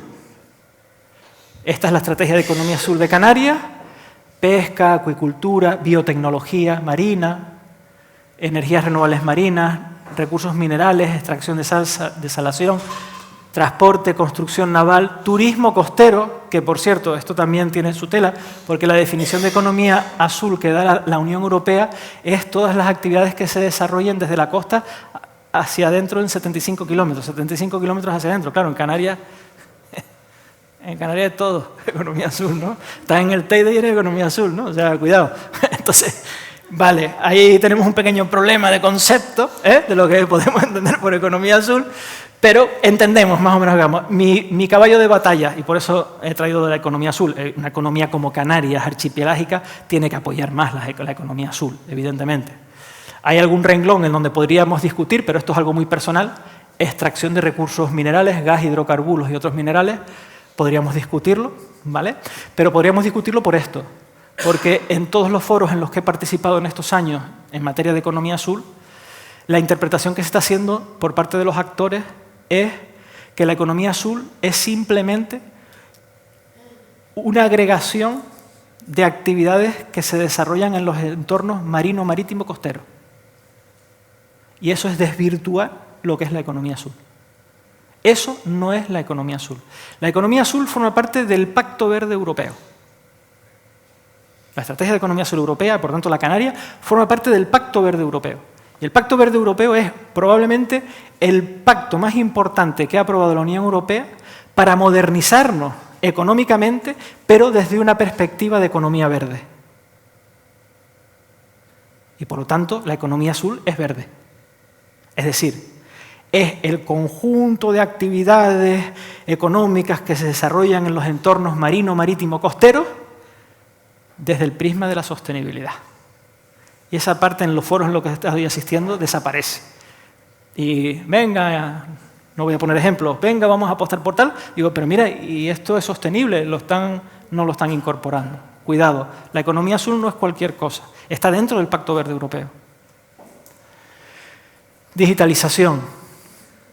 Es otra gran... Aquí he puesto ejemplos de actuaciones que se están desarrollando, la RIS3 ampliada, etcétera, etcétera. ¿Es una gran oportunidad la digitalización? Sí, y un desafío. Porque en Canarias nos gusta hablar de la ultraperiferia, ¿no? Somos ultraperiféricos, y es verdad. Pero hace ya mucho tiempo que en el terreno tecnológico también perdimos el tren, es decir, que tenemos una doble ultraperifericidad, ¿no? Una geográfica, el tratamiento que nos dan en Europa, y la otra es porque tecnológicamente, cuando llegó la revolución de las TIC, que esto ya superado, lo dejamos pasar. Lo dejamos pasar. Ahora hay una que se llama digitalización. La idea es surfeamos esta tendencia, aprovechamos la digitalización como un vector de dinamización y diversificación, o abriremos una nueva brecha tecnológica porque no nos subimos al carro de la digitalización. Por eso digo que también es un reto y es una oportunidad, ¿vale? Más retos, más prioridades dentro de la dimensión económica de la Agenda Canaria. Lo he traído por el ámbito en el que estoy, evidentemente. Mejorar la formación y la recualificación de la población activa. Aquí una cuestión importante, y esto ustedes saben, pero bueno, 1000 veces más que yo. Los cambios están siendo tan incesantes. Los cambios en las demandas curriculares, perfiles, están siendo tan importantes que deberíamos de tomarnos en serio lo que aparece en el programa como la gestión del cambio. Dotarnos de unidades de inteligencia económica, de prospectiva. Nunca vamos a poder responder en tiempo real a los cambios, cada vez son más rápidos, pero sí deberíamos de estar capacitados para leer el futuro y tratar de, cuanto antes, ajustar nuestras políticas de formación, incluyo las políticas activas de empleo, pero formación profesional, lo que entendamos, a esos cambios, a esas nuevas demandas de perfiles profesionales que van a venir. Esto es muy importante en la gestión del cambio, en el contexto actual, es muy importante. No ir muy rezagados, siempre vamos a ir rezagados, es inevitable. Pero, hombre, hay unos umbrales razonables en esa tardía respuesta, ¿no? Voy a poner un ejemplo aquí. Hablamos de una prioridad de actuación que tiene que ver con un reto demográfico, el envejecimiento. Sí o sí hay envejecimiento y seguirá habiéndolo, ¿vale? Bueno, economía plateada. Ya hay países, ciudades que apuestan por la economía plateada. Hace mucho tiempo que la Organización Mundial de la Salud tiene esa iniciativa de ciudades amigables con las personas mayores, que al final generan nuevas oportunidades de actividad económica y de empleo, demandan también nuevos perfiles profesionales, evidentemente. Es un ejemplo muy, muy claro de cómo aprovechar una tendencia demográfica que está ahí y va a seguir existiendo para, entiéndanme bien, rentabilizarla económicamente. Es saber cuáles son las tendencias y ver cuál tiene sentido rentabilizar. Esta es una muy clara, ¿no? El tema de la economía plateada, que no es solo turismo, hay muchas otras cosas ahí que se pueden explotar, ¿no? En la dimensión ambiental no me voy a detener porque ya he dicho muchas cosas, pero miren, suministro de energía limpia, es decir, todo el tema de las energías renovables, aquí tenemos también una posibilidad importante y va a haber demanda. También para servicios de mantenimiento, por ejemplo. O sea, aquí va a haber también mucha demanda, ¿no? Economía circular, ya lo comenté, esto sería la dimensión más social de la Agenda Canaria y aquí pues me centraría, por ejemplo, en transición hacia un nuevo modelo de cuidado, que tiene que ver en parte con lo que acabo de comentar. Por lo tanto, aquí también aparecen nuevas posibilidades de nuevas actividades económicas y de nuevos perfiles curriculares. Y termino con la dimensión última, con la dimensión, cultural, que esta es exclusiva de la Agenda Canaria, porque esto también nos ofrece posibilidades de diversificación, ¿no? Y de hecho Europa está apostando mucho por este tipo de cuestiones. Antes ponía el ejemplo de la industria audiovisual en Canarias o de la animación. Bueno, todo lo que tiene que ver con la economía naranja o con la economía creativa, también, como se está demostrando en los últimos años en Canarias, también puede ser un nicho de mercado, una fuente de diversificación económica. ¿Existen? ¿Seguiremos viviendo del turismo? Ojalá que sea un turismo sostenible, evidentemente, pero no todo es turismo. creo que existen posibilidades reales sobre estas tendencias que acabo de comentar, que son solo 4 ejemplos, de que efectivamente podemos diversificar un poquito más, teniendo en cuenta que somos un territorio insular y siempre tendremos más dificultades que un territorio continental en diversificarnos, y que hay determinadas actividades que no van a ser operativas, que no son rentables, técnicamente viables en un territorio insular.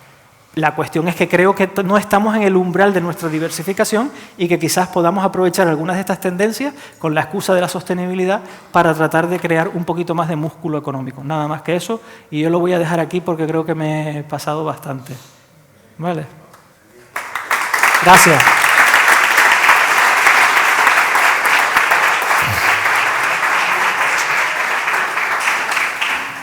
Bueno, yo creo que Canarias y todas las personas realmente lo que tienen que invertir es el conocimiento para realmente llegar Aquí en la mesa. Es que esto de los micrófonos, usted sabe que soy de caminar entre la gente, ¿no? ¿Ahora? Hola, ¿están ahí? Vale. Bueno, como comentario así, yo planteaba que realmente lo que hay que intervenir es en conocimiento. Si quieres un cambio, tienes que conocer. El conocimiento da oportunidades.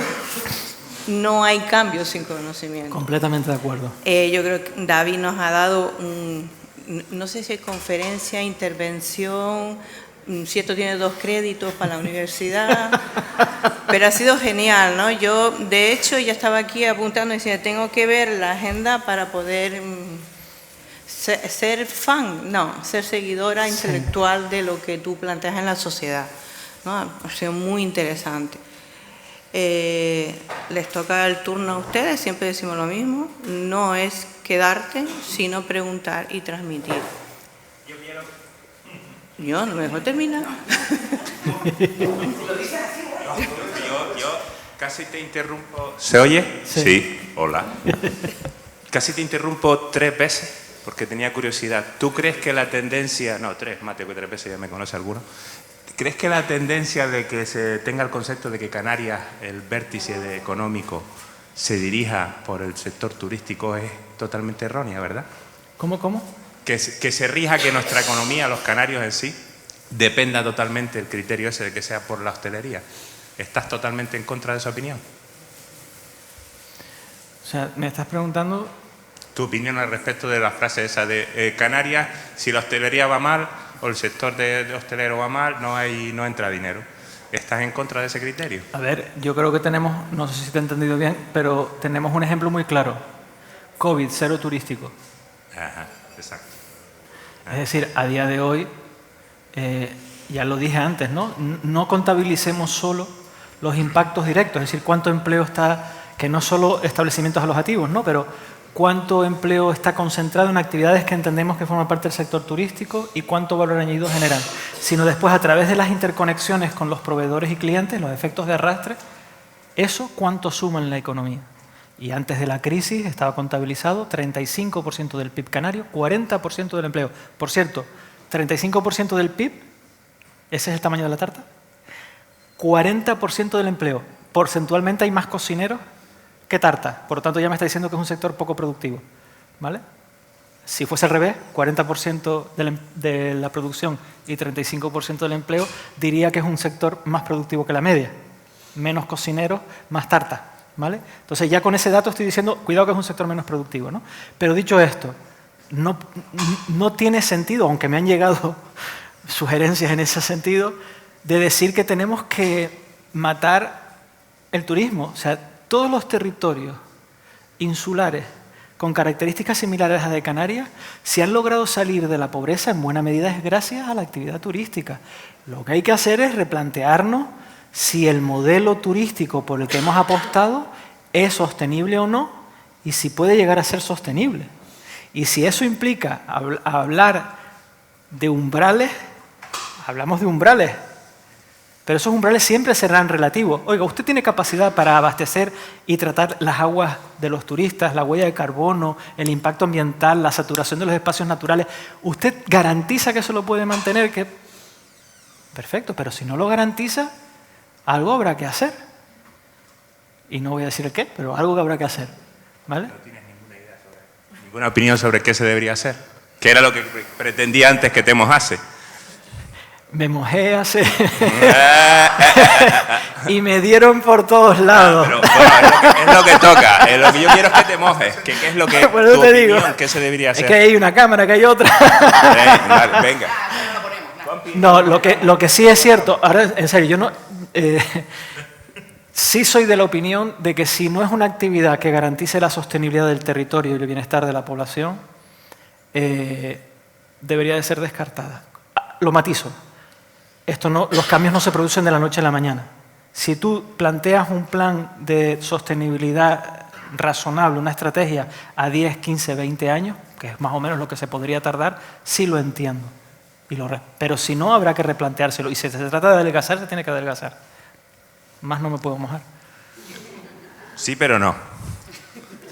Tiene que ser sostenible, pero hay gente que piensa que esto es una decisión que tú puedes tomar de la noche a la mañana. Vale. Y no es así. Y otra pregunta ya. Tengo más, pero voy a ser permisivo hoy. Tengo muchas inquietudes mentales. ¿Conoces el proyecto de una de las presas de aquí de Gran Canaria con el tema de subir el agua, etc, etc, etc, etc? No, no lo conozco. ¿No? Pues bueno, ¿sí o no? Sí, dime que sí, no te escapes. Sí, sí. Sí. Te voy a responder con un circunloquio seguro. Bueno, dime. Dime, Dime. Y la controversia de la desaparición de terrenos para colocar placas solares, etc, etc. Sí. ¿Tú, la simbiosis de todo esto, qué conclusión sacas? ¿Positiva, negativa o me vas a decir un sí o un no? No, es que casi me estás planteando la misma pregunta que antes, con otro tema distinto. Sí. Entonces, yo creo, mi opinión es que no podemos ser tan categóricos. Hemos hecho las cosas tan mal en el pasado que ahora no podemos pretender solucionar el tema en 2 años, en 1 año. Y las contradicciones van a estar. O sea, cuando yo decía que el reto es mucho más complicado, conciliar las dimensiones ambiental, social y económica es muy complicado. Y me estás poniendo ejemplo, las placas solares y el impacto sobre la biodiversidad. Los molinos de viento, que son cementerios de aves, por más que le pongamos sensores acústicos para evitar la colisión de las aves con las aspas de los molinos. O sea, conflictos vamos a tener siempre.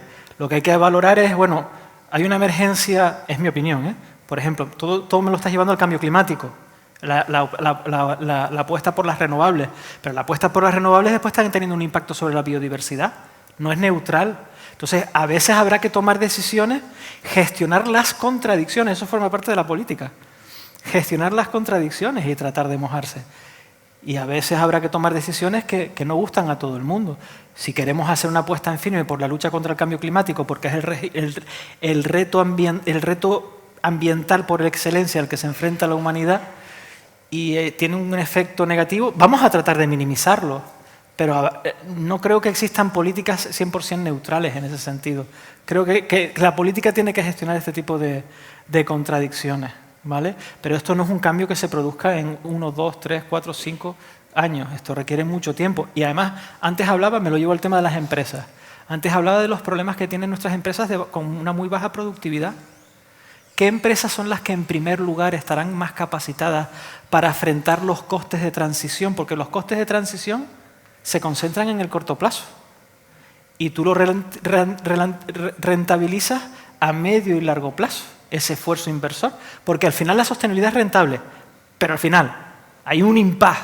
Primero se concentran los costes y los beneficios tardan más en llegar.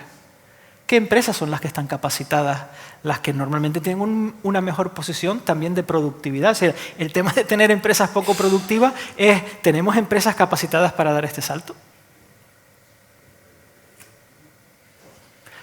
Para asumir los costes asociados a este tránsito? Problema. ¿Ves? Logré distraerte con este rollo y al final me dejas tranquilo.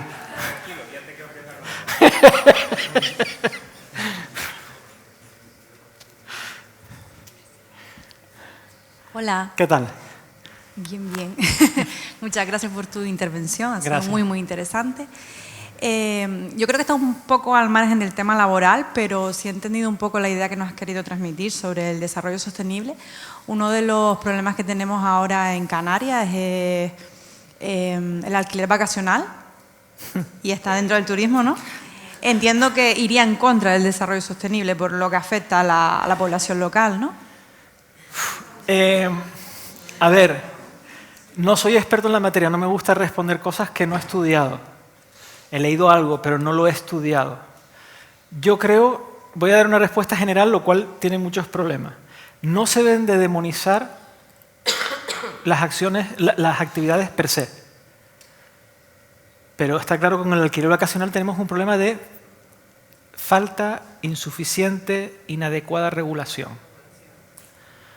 Yo creo, he leído algunos artículos y la verdad es que como todo en economía te encuentras unos resultados que dicen una cosa y otro, que el alquiler vacacional, sobre todo cuando no está adecuadamente regulado, tiene una serie de efectos claramente negativos.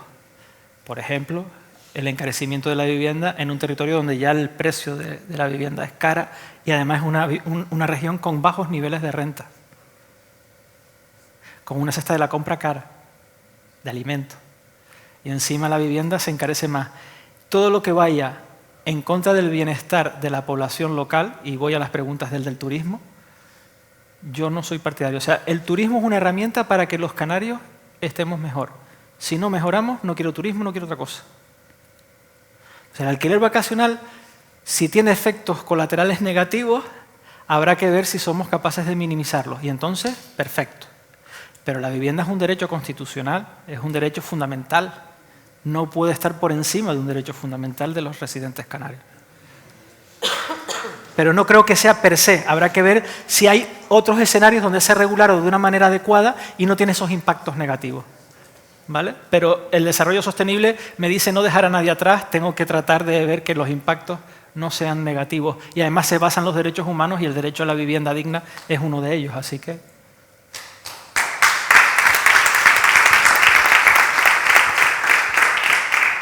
Una cosita última, porque nos gusta respetar los tiempos y los compañeros van a seguir hablando del tema, ¿vale?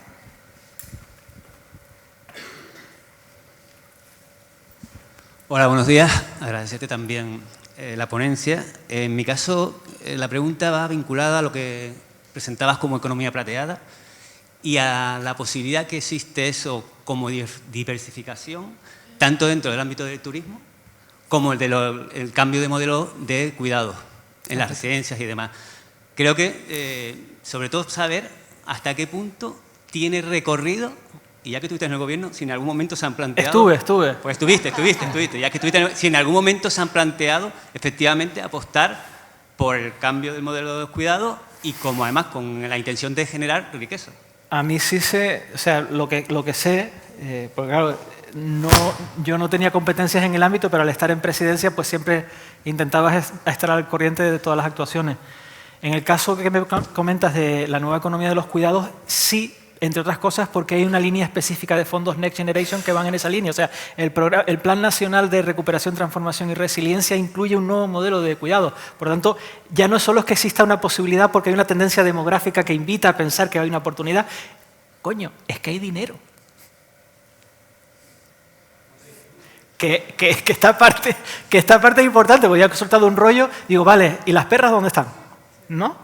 Bueno, pero es que aquí hay una línea, una política palanca, ¿no?, de los fondos, Next, que van un poco en esa línea. Entonces, efectivamente, sí es viable y evidentemente interesante. No es solo turismo. De todas maneras, recordemos los orígenes de nuestro turismo, en Tenerife por lo menos. Holandeses con algún tipo de patología, enfermedad, que venían en los meses más fríos en Europa a pasarlos en Canarias precisamente por un tema de salud. Pero que no quiero centrarlo en el turismo porque al final el turismo se lo come todo. Que hay más vida allá del turismo y la economía plateada ofrece muchas más posibilidades que esa. ¿Vale? Mira, muchas gracias. Si a ti te parece bien, te voy a meter en un volado. Ay, mi madre. Como hay muchos compañeros que se han quedado con muchas ganas de hablar, eso es que les ha gustado mucho. Y después vamos a seguir hablando de este mismo tema. Sí. Si te apetece incorporarte en el debate de la última mesa, al final de todo. Vale. Sí, así, si yo hay tiempo. Como tengo que coger el barco Con ellos, pues ya te has quedado en el paquetito. Perfecto. Vale, para que no se queden con la duda y poder empezar un poquito en tiempo, ¿vale? Estupendo. ¿Bien? ¿Qué hago? ¿Me siento entonces?